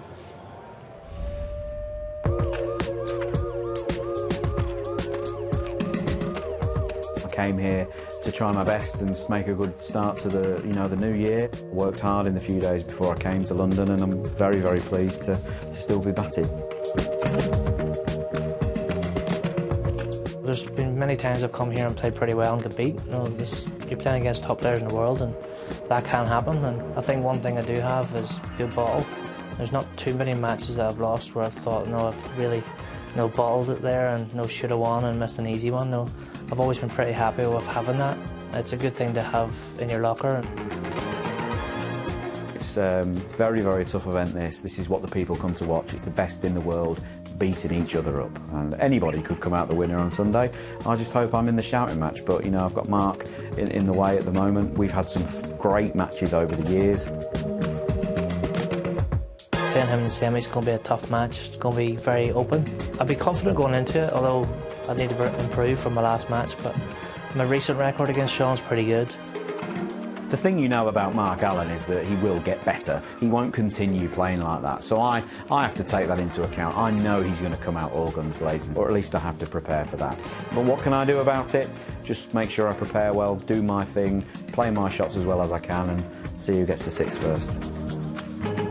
Well, let's get your take on this one this evening. Also something to really get our teeth into tonight. But Ken, how do you explain the differences in the form of Mark Allen between his first match against John Higgins and his quarter against Joe Perry? It's hard to believe. I was commentating on it with Dennis, and we couldn't believe what we were watching. You know, I said to Dennis at one stage, get your cue out, because you can't do any worse than the 2 players. But the most important thing is to get to 6 first, and that's what Mark Allen did. And every day, as we know, is completely different. And he might come out tonight. He can't play any worse than he did against Joe Perry, but he has got a lot of bottle, and he likes playing in the Masters. And I think his record here, he's lost about 3 or 4 6-5s to really top players, of course. And you know, they're always a good match between him and Sean Murphy, and I expect Mark Allen to be a completely different player than he was against Joe Perry. And it is amazing to think that 12 months ago, at this very day, after being spanked 6-1 by Mark Selby, Sean Murphy was telling us he was thinking about doing something different with his life. And then look at last night. You were commentating. Extraordinary stuff.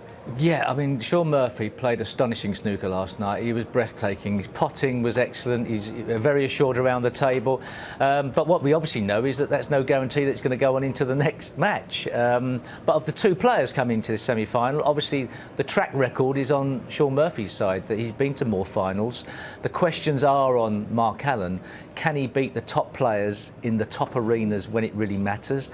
If you're going to see pressure on Mark Allen, it will be tonight. but it's a mouth-watering prospect because they're different styles of player, and it's who can get the upper hand. Absolutely. This is Mark Allen's second Masters semi-final, and it's actually Sean's fourth in a row, 4 consecutive years. Now, we'll be on air from 7 o'clock on BBC Two for full live coverage of that. In fact, you could probably spend the whole night with us on BBC Sport, because at 10:25, obviously, Match of the Day will be along over on BBC One. It is even conceivable that you will have a choice between us and them by that point. You just never know how things are going to go at Alexandra Palace. But back to this afternoon, that's the game in hand. Ronnie O'Sullivan is appearing in his 11th Masters semi-final. He's not lost a single one of his previous 10. But if he is going to equal Stephen Hendry's record of 6 titles, he's got a lot to do today.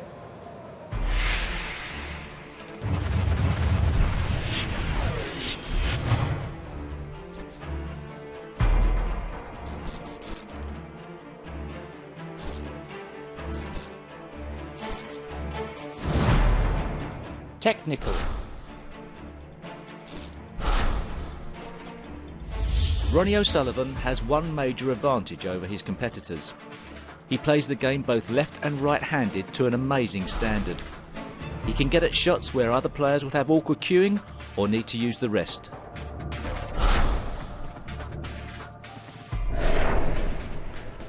Nothing unusual about the way he grips the cue, but although it looks relatively firm, it's loose enough not to stifle the finesse he often utilises in his positional play. His feathering has a natural rhythm to it. It reminds me of the action of a top darts player setting up for the throw. The old parallel cueing theory is torn up by the rocket. With the butt of the cue relatively high in the air, Ronnie guarantees his smooth stroke is never cramped.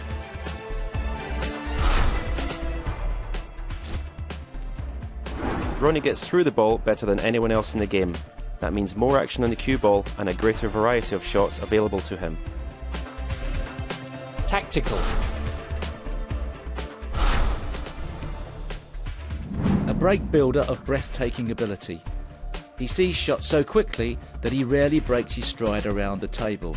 This rhythm means he never has time to outthink himself, and in a nutshell, gives his natural ability every chance to take control. Safety is not the first word that comes to mind when you think of the Rocket, but he is one of the best safety players in the game, and it's always safety with a purpose. Psychological. Much has been made of Ronnie's mental approach to the game.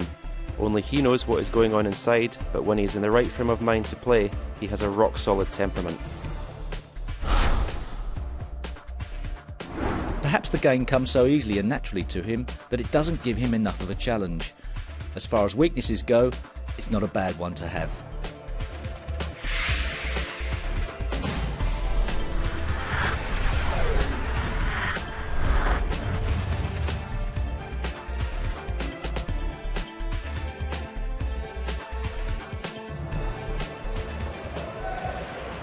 Oh, Stephen, they do that so well, don't they?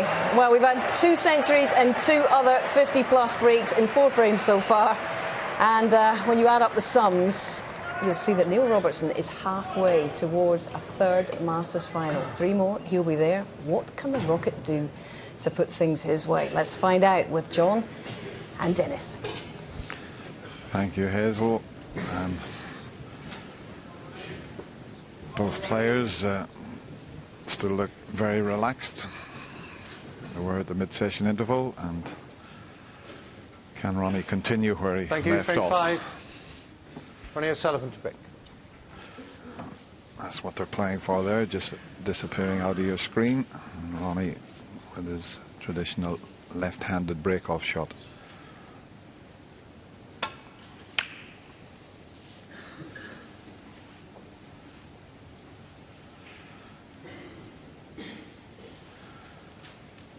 Ronnie just checking to see if he covered that one to the right corner. He's got the one to the left, but it's much more difficult. Yes, I think Neil can see this one on the right-hand side, but the problem is that red that's behind the black doesn't afford him the opportunity of stunning it round without a cannon, so Be interested to see whether he plays this just plain ball and tries to drop it in like that. Fabulous shot.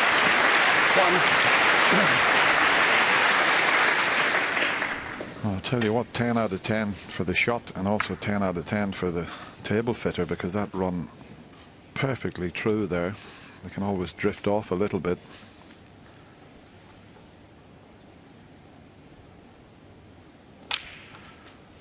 I mentioned earlier the cloth was recovered. Pete Godwin, he certainly got that table level, that's for sure.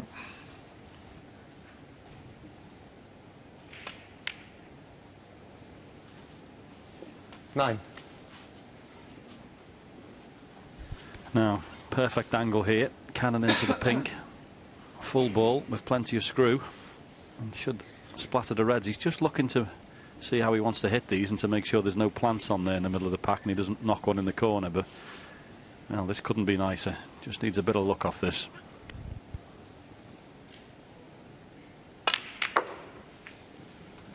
Well, he didn't get the pink full on, as John suggested, and he slipped 14. right through the whole pack of reds there. Have a look at this. He's found the little gap rather than hitting the pink full on.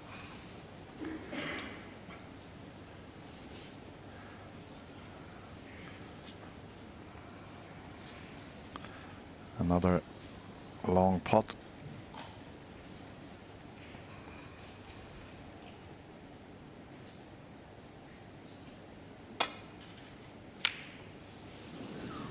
Yeah, not surprised he missed that. He was Robertson, playing that with 14. a load of check side there to make sure the cue ball didn't cannon the pack on the way back. So over a distance of ground, a very tricky shot. Once it on, hits the cushion here. Watch it check. Yeah, see it there away from the pack of reds. So not surprised. Difficult shot that, but a good cue ball.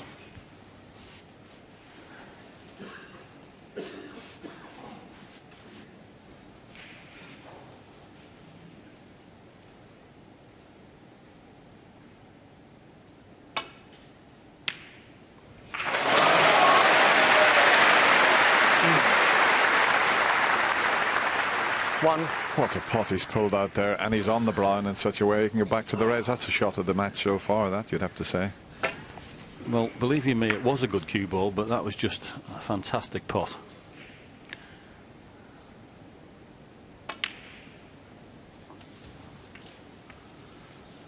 I bet you when Neil was sitting in his chair there thinking, well, that's not too bad. 5. Fully stretched, playing with his left hand.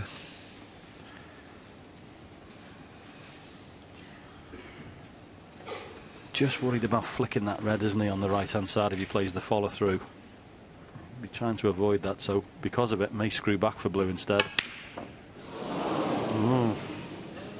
Hello. Ronnie O'Sullivan, 5. Well, he was stretched quite a ways there, and he was using his opposite hand, but he doesn't miss many with his left hand, but maybe just was stretching a little too far there.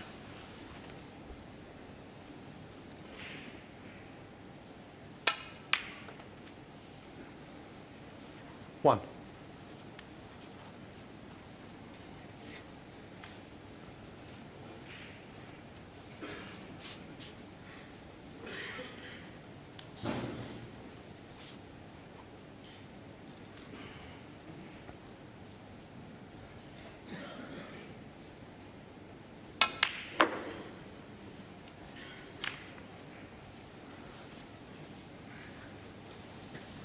Yeah, good shot.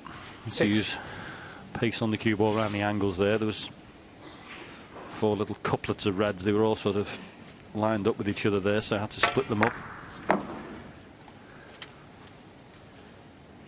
And where he's finished, he's got, well, at least 2 reds, if not 3, I can see he can pop. Just a matter of which way he sees it.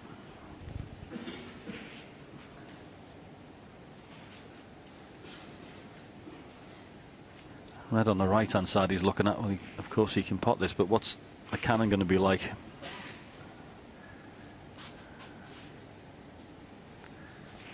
Yeah, don't blame him for taking this one in the middle, because at least he's got a good chance of controlling the cue ball a little better.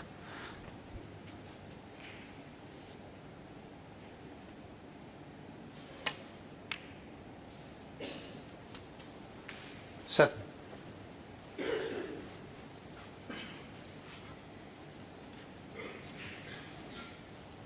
Once again, these reds are just not ideally placed. We saw in his match the other night with Ali Carter, when the situations like this came up, he managed to sort the problem out. But they're all sort of lined up. They're not absolutely perfect, these reds.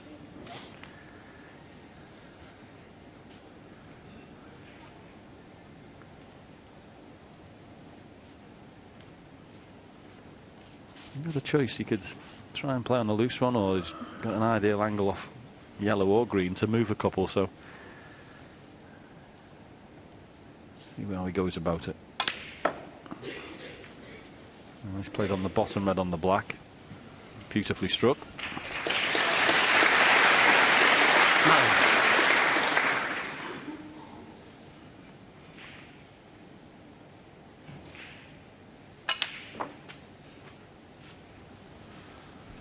9. Well, how well did he get through that one? That white stopped and then spun back. It's worth another look.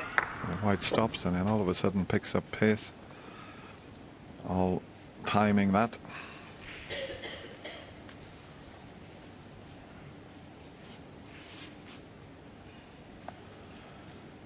But he's not rushing into things here, because the reds are just slightly awkward, a lot of them covering each other, so he's just making absolutely sure. He looked at the possibility of a plant as well into the middle pocket, so he's having a real good look around and doesn't want to just get down and play a careless positional shot. Yeah, he had a little look there. If he can get on the red that's just above the 2, above the black, if he pots that and plays up for the blue, 2 reds to the left will be open, so that's what he's tried to play on there. Red just above the 2 above the black spot. If he's on that one, up for the blue, and hopefully 17. make a gap then. Those 2 reds on the left for the bottom one to pot.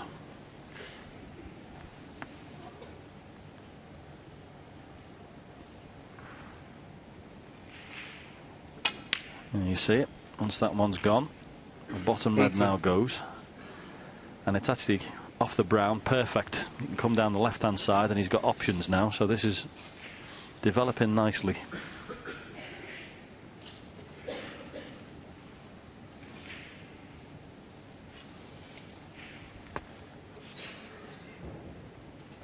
Yeah, he's got quite a margin for error to finish on that red that John said.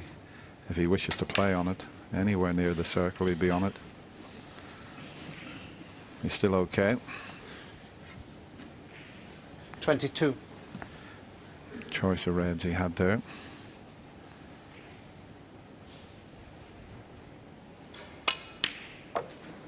$23. Yes, and now the other one goes, so well negotiated this. All the time picking off the important red. Yeah, he had that all worked out, John, because when he had a colour and he played for the red that was behind the black. 30. You know, a lot of players would have played a cannon on the red, but he knew he could bring these all into play without having to play a cannon. 31. So he's certainly thinking well at the moment, that's for sure. Yes, and well, I didn't think Ronnie had missed that. I know it was his left hand, but he's so proficient using it that way that it was a major mistake.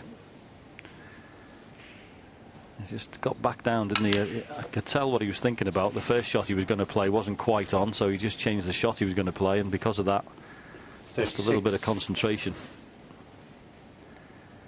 And since then, he's just sat and watched. 37. And this has been fabulous. Look again, cue ball control, absolutely superb.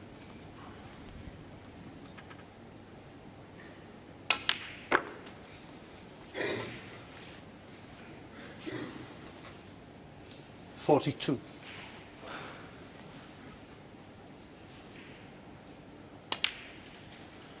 43.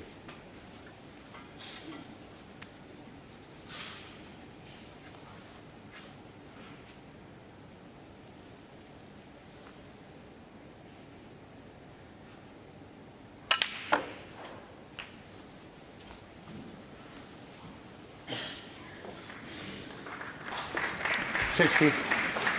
Yep, one mistake and the frame's over. That's what happened in the frame before the mid-session interval. Ronnie got one chance, made a century. And that's this frame gone 51. now.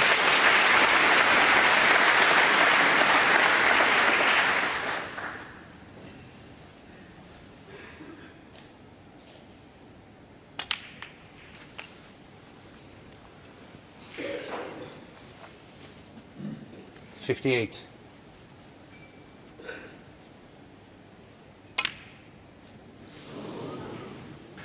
Well, Neil Robertson, 58. unexpected miss, but Ronnie stays in his seat. He just made that one mistake, and the Australian made enough points to win the frame. He now leads 4 frames to 1. Yeah, it looked as if Ronnie was going to continue where he left off before the mid-session interval, and then an unexpected miss. Okay, we're so used to seeing him switch hands, and he misses very little. He's played the brown here, and he's probably wanted to just miss the blue, but the fact he cannoned the blue, he had to use his left hand. He was stretched a little bit, as you can see, but I never expected him to miss that, John.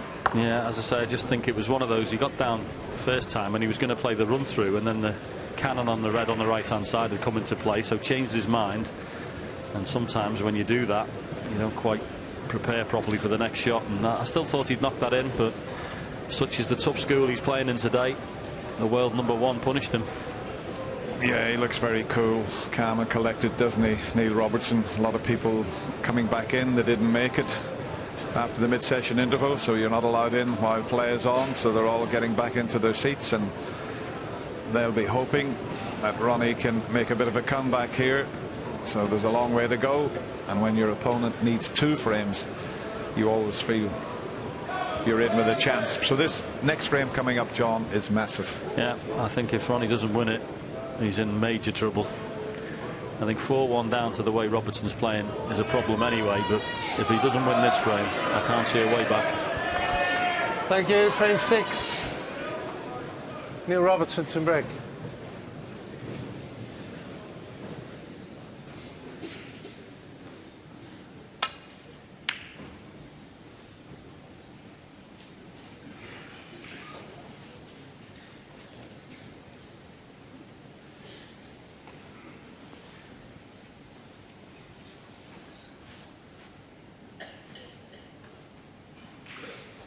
Yeah, it's a tough school, isn't it? Ronnie's made breaks of 63 and 101, and he's 4-1 behind. Neil Robertson's had a century, 66, 48 and 58.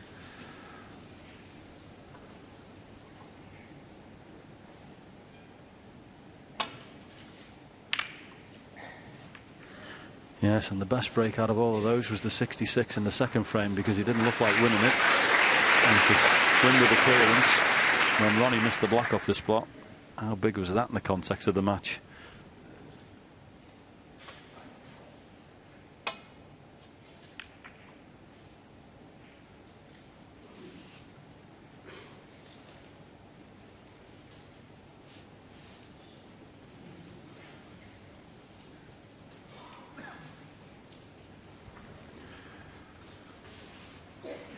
There is a safety shot here, but he might be able to sneak this in. In fact, he was so close to the pot, the red has stayed there. Now, if that black goes into the opposite corner pocket, we've seen in the previous frame, as we show you that, well, it was a safety shot, but he almost potted the red, which he was trying. But in the previous frame, Neil Robertson knocked a long red in and finished on the black. And he's done it again. 1. Just looks in total control. Every long pot not only seems to find the middle of the pocket, but his cue ball control is exemplary. I was a little worried for him whether he could reproduce the standard he produced the other night. I needn't have worried. 9. He's hitting the ball beautifully, as good as I've seen him hit it for a long time. And Ronnie O'Sullivan isn't playing badly, he's just not being allowed to play.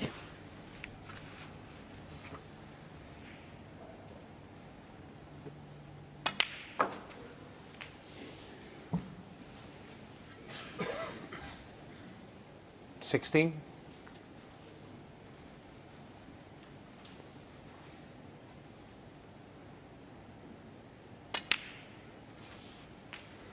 $70.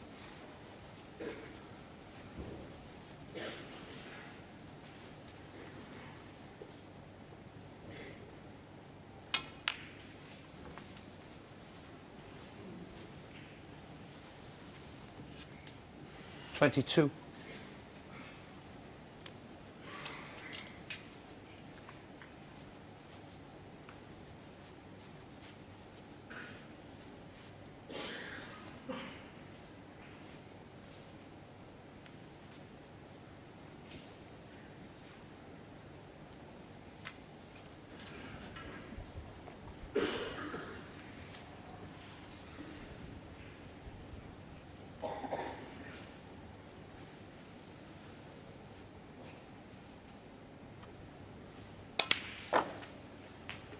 I was just thinking there, John, he's not rushing into it. He's working out and weighing up the situation, and he's playing all the correct shots, isn't he?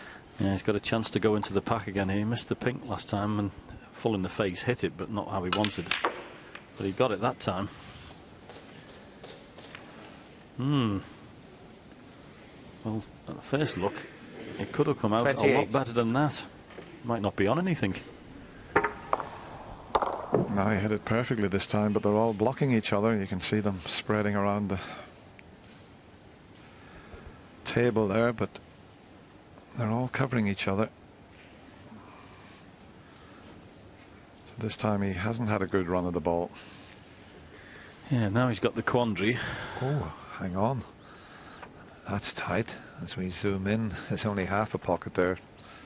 Yeah, just to say he's got the quandary of how to play a safety shot as well if there's no pot available, because the Reds have been open far and wide there.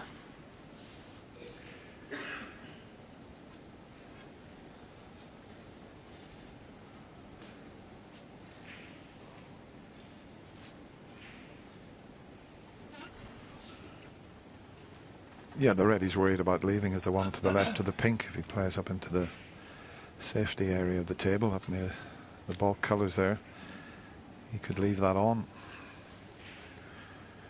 So he's taking the pot on.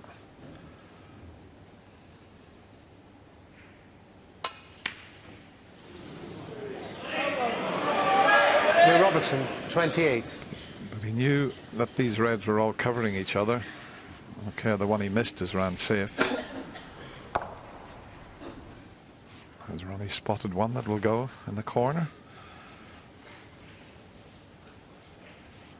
Well, that's tight as well. If you were right in behind that red,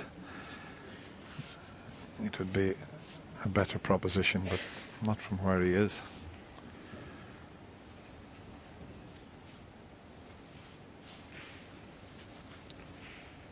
That's the one he's got to cover, the one to the left of the pink.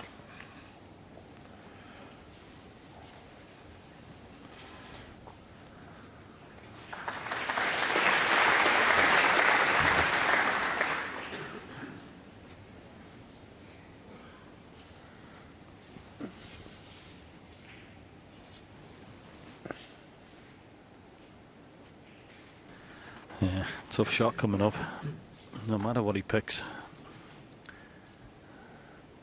Difficult to see this is the player view, but difficult to see a path down to the baulk line. Don't blame him taking a bit of time on this.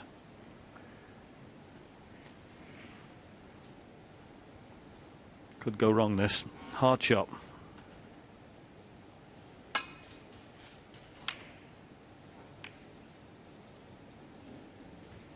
Look at the length on the cue ball here.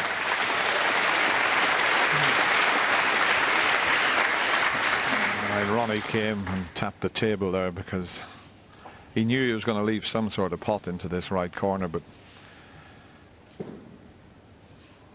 87% with his safety success rate as well. He was up at 93.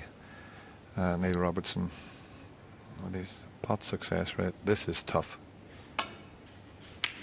That was very tough, and that could be costly. That was a very difficult shot he was faced with there.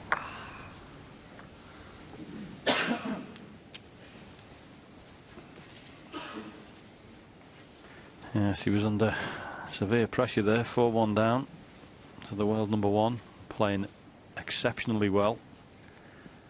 Shot really you just knew you had to knock in.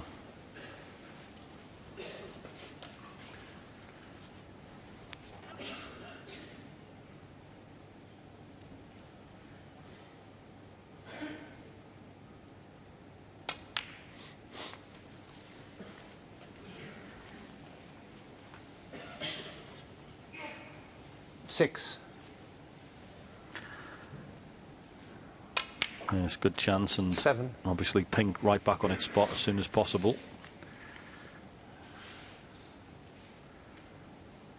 Already 35-point lead, so I don't expect Neil Robertson, the way he's played today, to make a mistake from here. 13.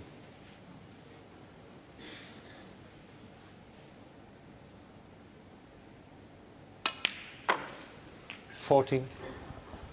Yeah, he's missed precious little from this match. World number 1.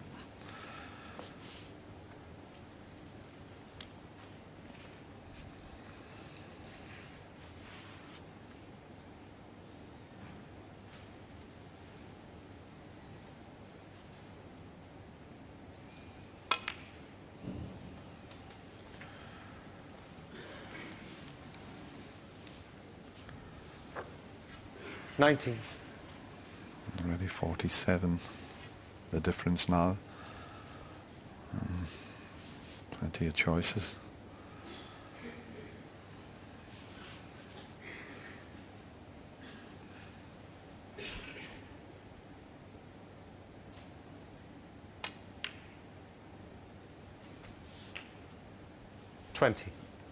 Shouldn't be a problem. You can put the white in a position here. You leave a red to the left middle and a red to the left corner. Just watch where the cue ball finishes here.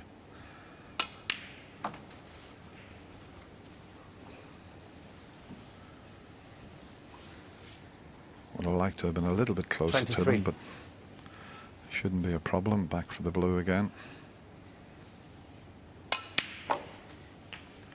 24. Didn't quite get that as he intended, so he's slightly the wrong side of the blue.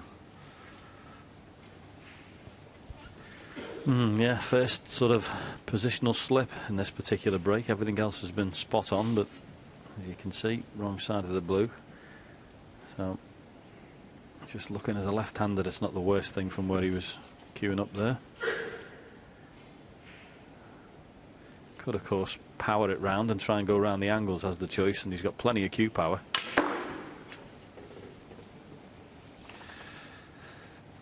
Well, he certainly has. He's going to come up a little bit short, though. 29. Thin cut to the middle pocket. Quick glance at the scoreboard to see how many more pots he needs to get himself 5-1 in front.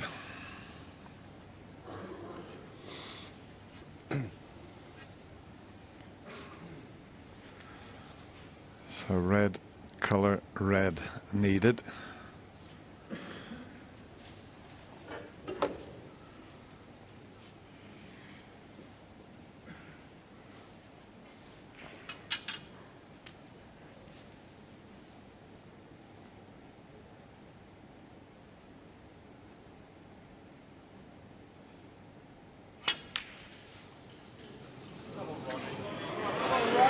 Robertson, 29. Yeah, I think Ronnie thought this frame had slipped away, but Neil ran out of position a couple of shots ago, and he didn't get that one in the jaws. That's a clever shot, bringing that black out into play, and look at the cue ball. So he's got a bit of a chance here, Ronnie, if he can get to the table, that is, with that chance. Yeah. Excellent shot there, beautifully controlled, and as you say, black in play, so putting a bit of pressure on Neil Robertson at this particular return. what he's got to do. Try and force a mistake, because Neil, even when he misses, he's not really sticking Ronnie in amongst the balls to score. So it's been a tough afternoon for O'Sullivan.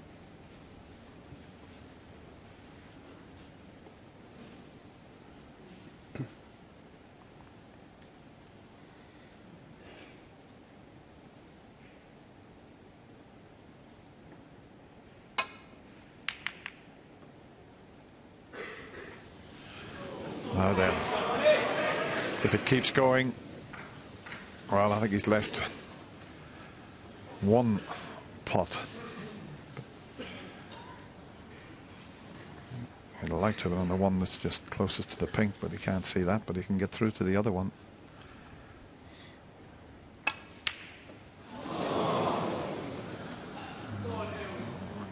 For the first time, we've seen Ronnie. Well, that's a couple of shots he's missed. But even the greatest players in the game can feel a bit of pressure. He's 4-1 down to the world number 1.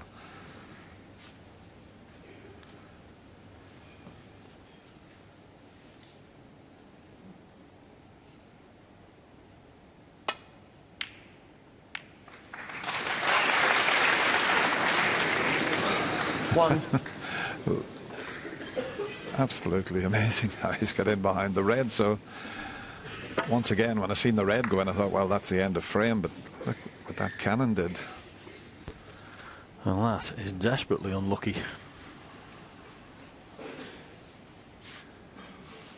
Because he's going to say bore colour of some nature, and he's going to keep having to play it until he hits it, because, well, there's no way he's going to play off the cushion and play for pink or black and leave the cue ball up here. So how do you get out of this one? Yeah, Ronnie might get a few points from this situation.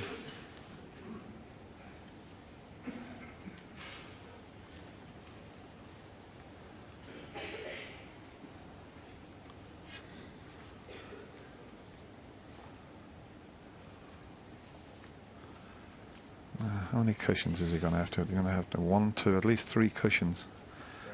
And Brown. that's the brown that he's nominated, so you've got to be very precise with this.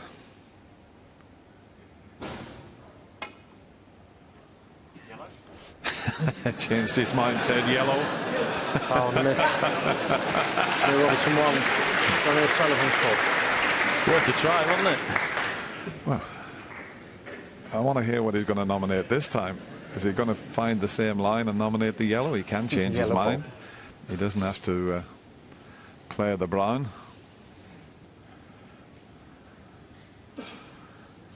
Can he remember the line he took? Yellow ball. He's now nominated the yellow. Hope he doesn't hit the brown.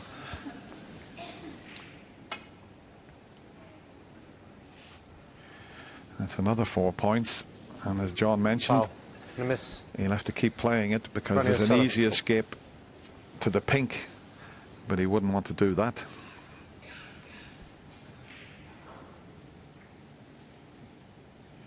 Okay, Ronnie. Yellow again. Yellow ball.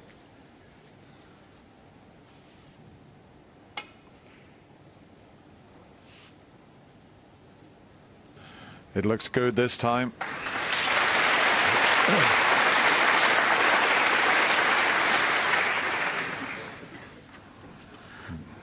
Big shot coming up here. Can stun the white with the black being over the middle. Oh, thought he could, but played a deep screw.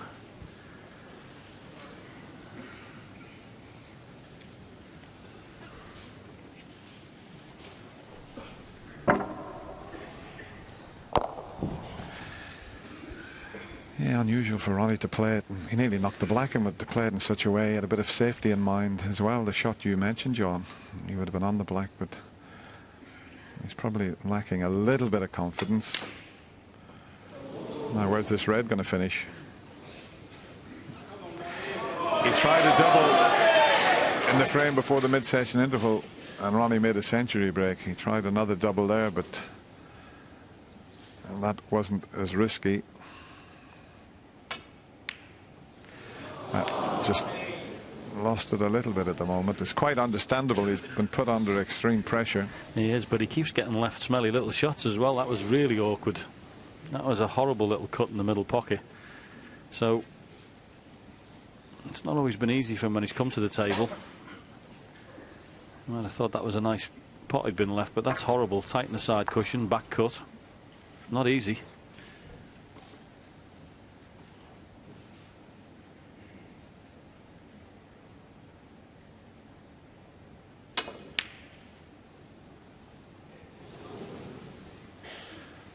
Now, if this red keeps running, he's going to leave it.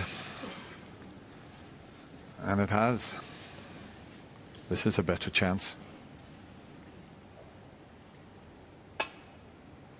No. He's just lost his way at the moment, has Ronnie.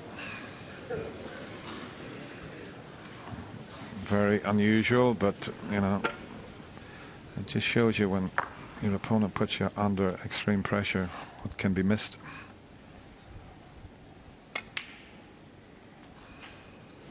Hello? What's going on here? Wow. I'm just about to say, I think the Australian's got his man, and he went and did that. Settle down, please. Thank you.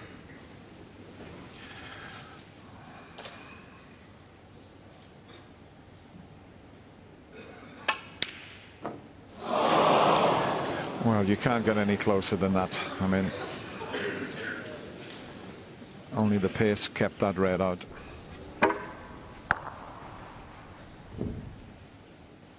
It wobbled about 4 times in the jaws of the pocket.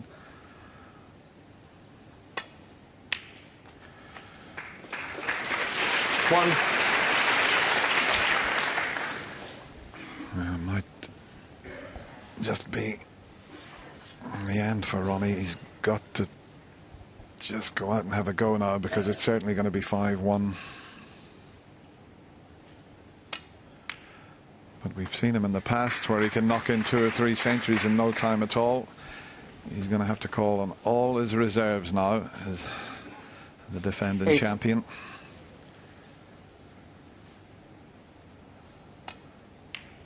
You're looking at a man here that's 9.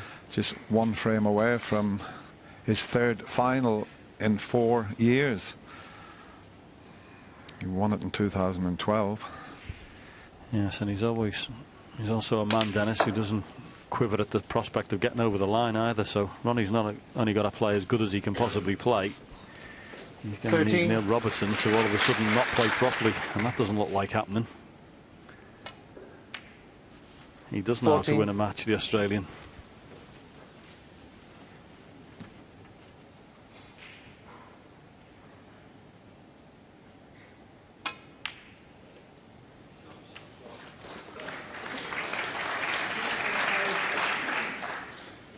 $21.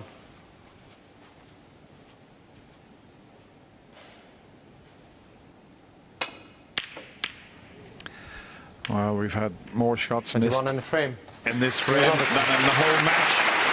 But in the end, the Australian took the frame, and he now leads 5-1. He just needs 1 more to get into another final.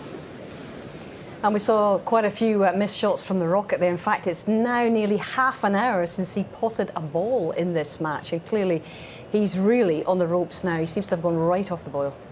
Yeah, I mean, like, nobody's immune from a bad day in the office, but we get so used to Ronnie O'Sullivan always producing. It's sort of like a little bit of an anticlimax when it doesn't happen. But you know, it just proves that you know, he's more human than we thought. But his problem started in frame 2.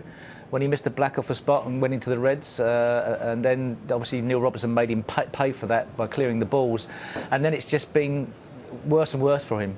There is a real air of resignation about him now, and Ken, looking back through the record books, the last time that he suffered a situation like this was ironically against Neil Robertson. It was in the 2010 World Open final. Neil beat him 5-1, and he really hasn't had a going over like this in all these years since. It's surprising, you know. I mean, particularly in that last frame, I mean, the red over the hole, it was been a comedy of errors from him, and a look of resignation with some of the pots that he actually took on. Quite difficult ones, trying to screw back into bulk. And he's, since that second frame was so important, missing that straightforward black off the spot to secure the frame, going into the pack. Since then, he's been ill at ease out there. I know he made a century in frame 4, but you know, he's just his safety, concentration as well, and just some of the missed pots that we'd normally come to expect from Ronnie O'Sullivan. Let's see it from Neil Robertson's perspective, because this has been a thoroughly impressive performance so far. It has. I mean, he tried his best actually in that frame to get Ronnie back in it. Yeah. Not obviously he didn't, but I mean, you know, the finishing line is in prospect, and he knows full well he's got him.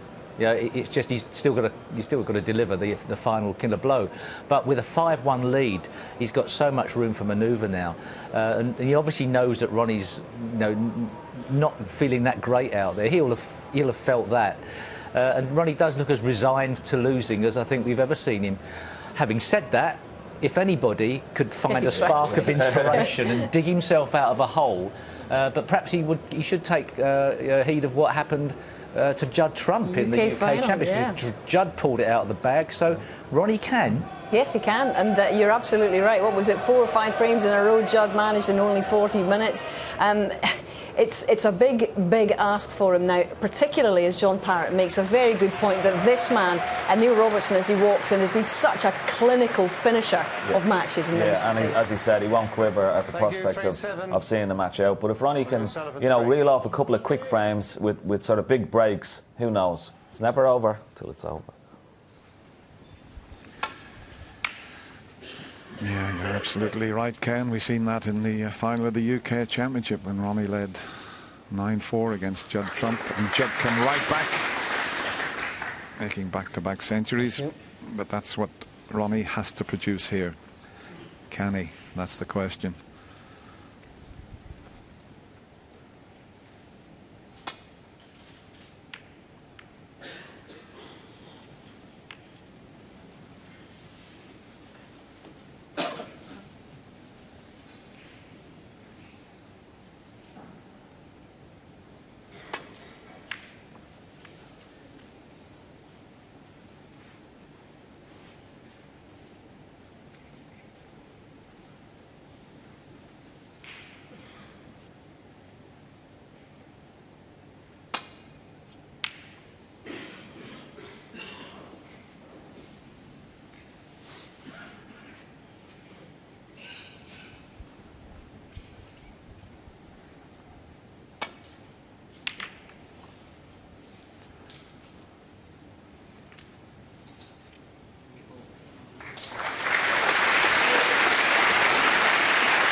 It was interesting, Ronnie stayed in the arena there. Neil Robertson was out for almost 3 minutes.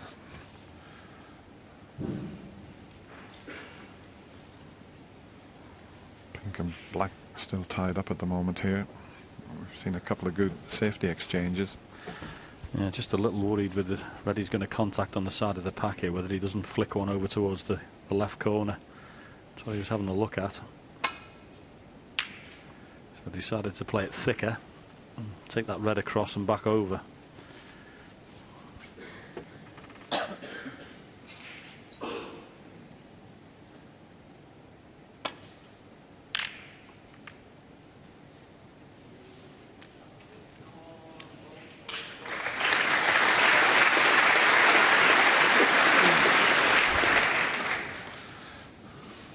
Both players playing some superb safety shots here.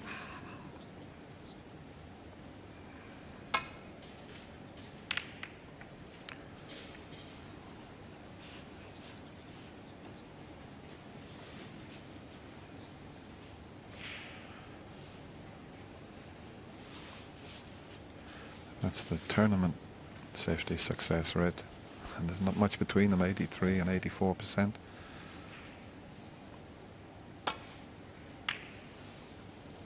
He's fluked it. Well, he had a bit of good luck fluking the red, a bit of bad luck cannoning the blue. That was his first pot, believe it or not, for 32 minutes. You heard Hazel in the studio mention that.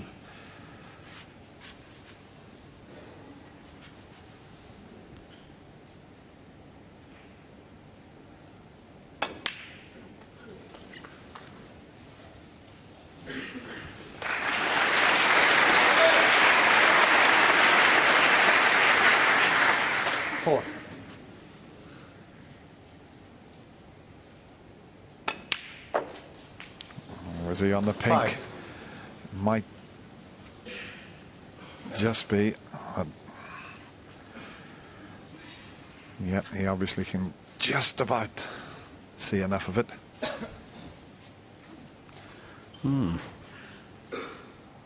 Pretty tight though, isn't it?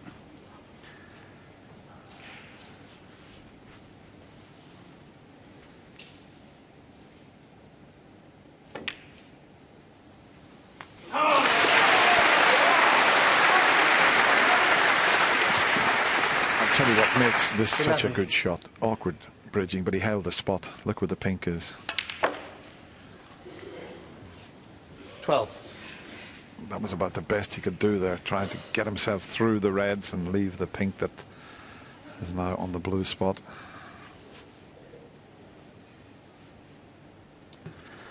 This is no gimme. Make sure it doesn't cannon a both colour. Or the blue. I think he's okay for this red on the right hand side, 18. but he's just scrapping for position at the minute. It was a very awkward chance, this, and it still is.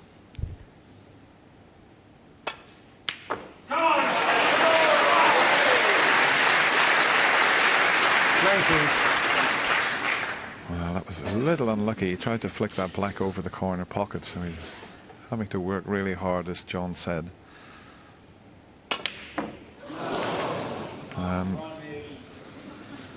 Ronnie O'Sullivan, 19. Disappointment in the audience there, but that wasn't an easy shot to knock the yellow in. But not only knock the yellow in, he had to get onto a red, which he didn't manage to do, so everything's safe. He's got a 19-point advantage.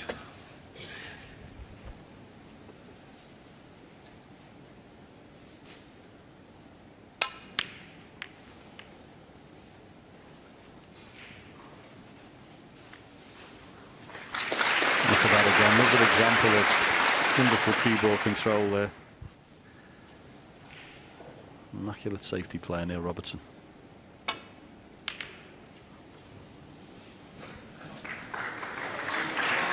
Good reply from Ronnie as well.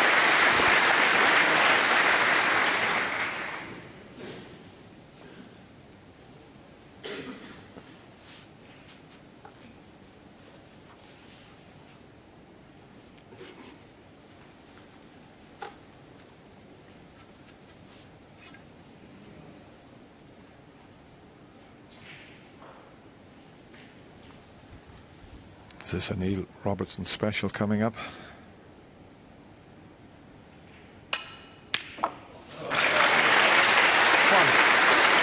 Special enough for him? I mean, he kept his head so still there and delivered that cue in a straight line. That was a terrific pot there.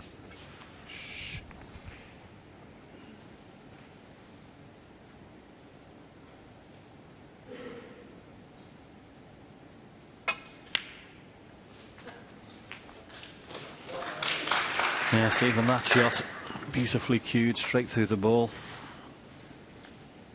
Right in the centre of the pocket again. 7. It'll take some stopping on this form if he gets over the line here.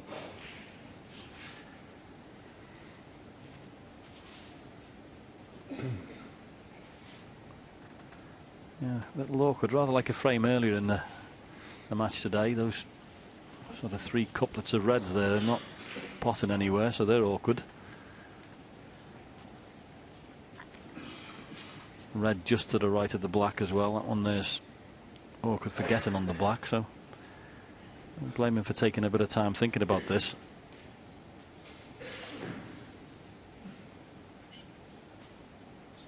Okay. Yep.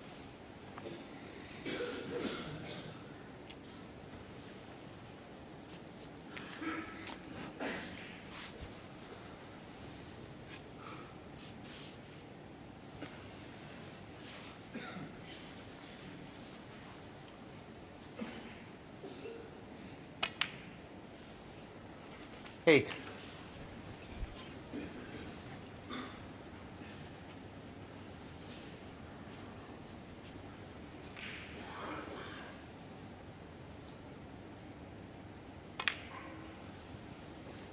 players have played each other 13 times, and Ronnie's leading 9-4.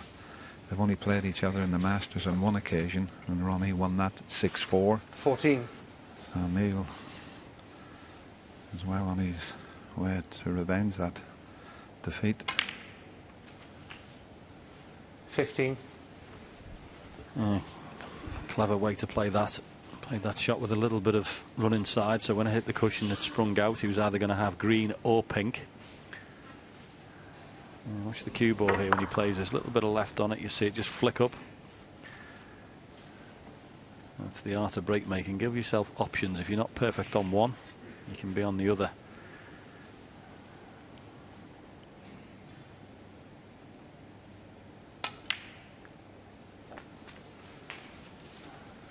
Almost clinical, this. 21.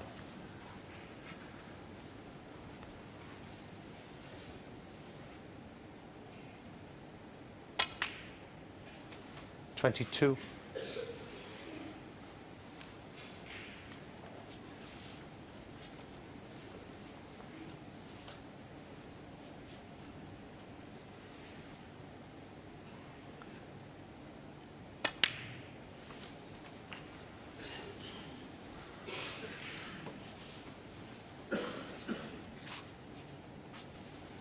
28.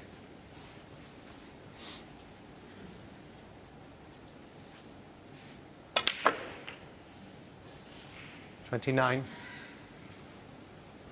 Once again, played in an area there, wasn't quite on the pink. He could be on that green, which could have come in pretty handy.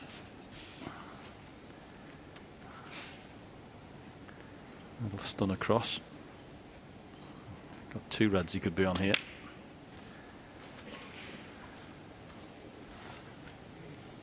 Just immaculate. Fabulous cue ball control. 35.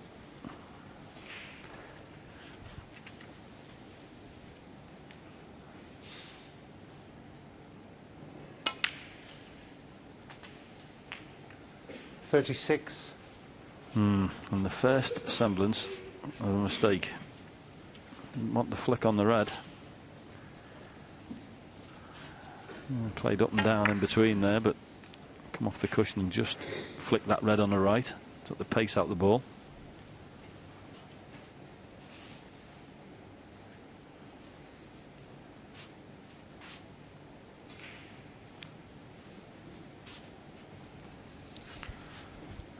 Yeah, he hasn't rushed things this afternoon. He's weighed up the situation and he's missed precious little. And look at that, right in the centre of the pocket again with that green. It really is awesome match play snooker you're 39. watching here from the Australian.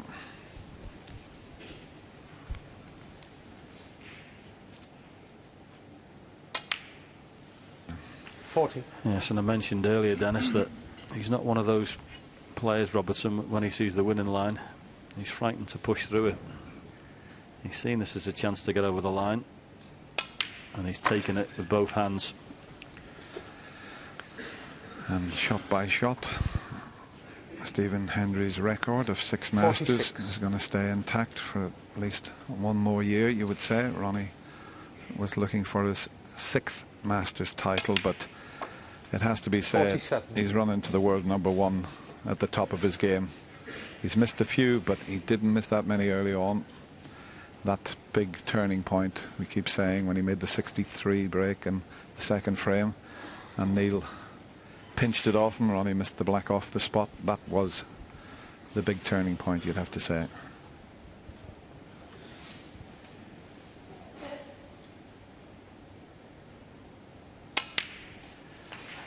Yes, and Robertson, his form since he was 4-3 down to Robert Milkins in the first round has been absolutely awesome.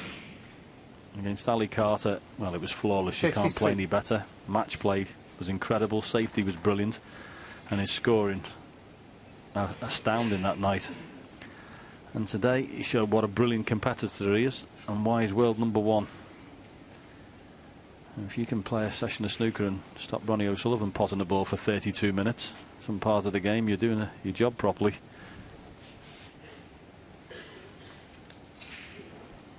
He's going to need one of those reds that are to the right of the black.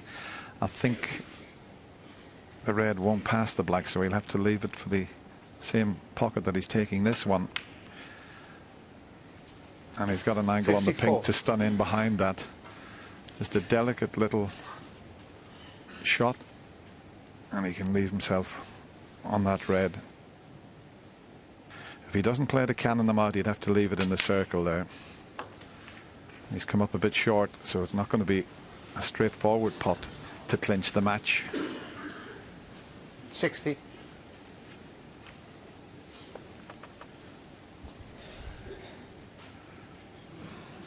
Another few inches with that cue ball, and he could have rolled the red into the corner to secure this semi-final.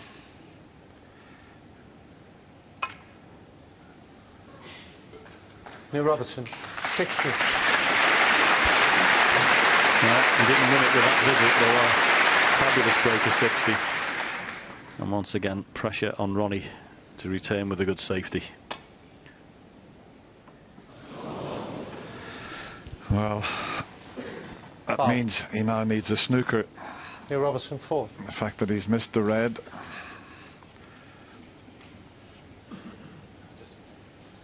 $45 the difference, just 43 on the table. So Ronnie needing one snooker now. And he's hit that much too thick, that could be the end. Yeah, that definitely is the end of this year's Masters for Ronnie. 1.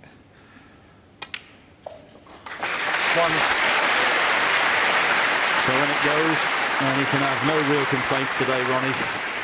He's just been something we never really say about him. He's been outplayed. And that's all credit to his opponent, the world #1, 7. Australian Neil Robertson, who's been top draw. Well, that's not a bad shot.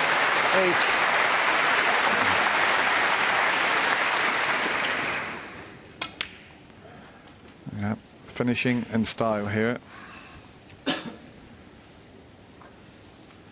The packed 12. house at the Alexandra Palace, and we thought we might have a classic on our hands here, but doesn't matter about the white going in. Ronnie comes forward to shake the world #1's hand and congratulate him. Nice to see that. But this afternoon, Neil Robertson was awesome, and the world #1 goes through to the final, his third final in 4 years. A very comfortable winner, 6 frames to 1. It's Neil Robertson into a third Masters final since 2012. In 4 years, that's his young son Alexander, who was here when he won that final in 2012 against Sean Murphy to win his first Masters title, and I'm sure the wee fella is absolutely delighted.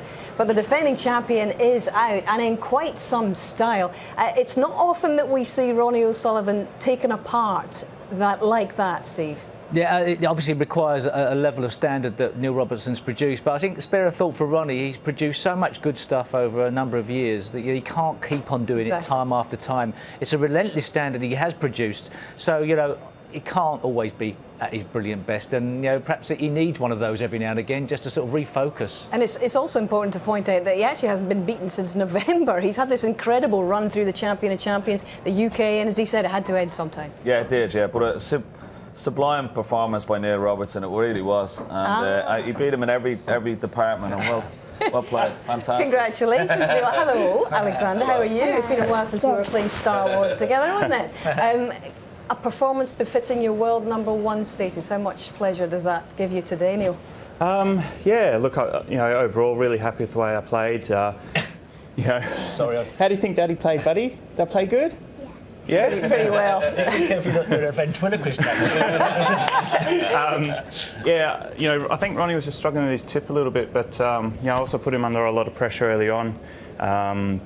And that was the key to the match. I had to keep the pressure on.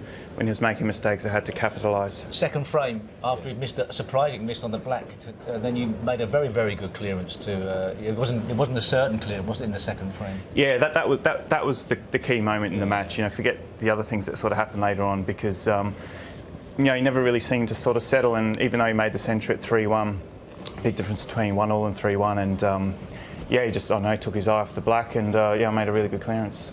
And Neil, it's a great record you got in this event. You're through to your third final in 4 years. Who's it going to be, Shaun Murphy or Mark Allen tonight?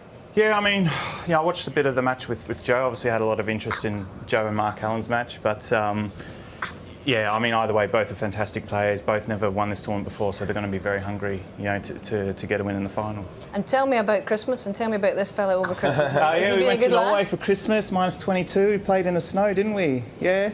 Yeah, it was great fun. It was, you know, really special for him, and yeah, we've both got our energy back, and yeah, you know, it's good to start the new year. And how's his cue action, by the way? Yeah, it's not too bad. He's more interested in playing with toys and Power Rangers and things like that at the moment. So yeah, maybe we'll get a cue in his hand soon. A lightsaber, I remember, absolutely. Yeah.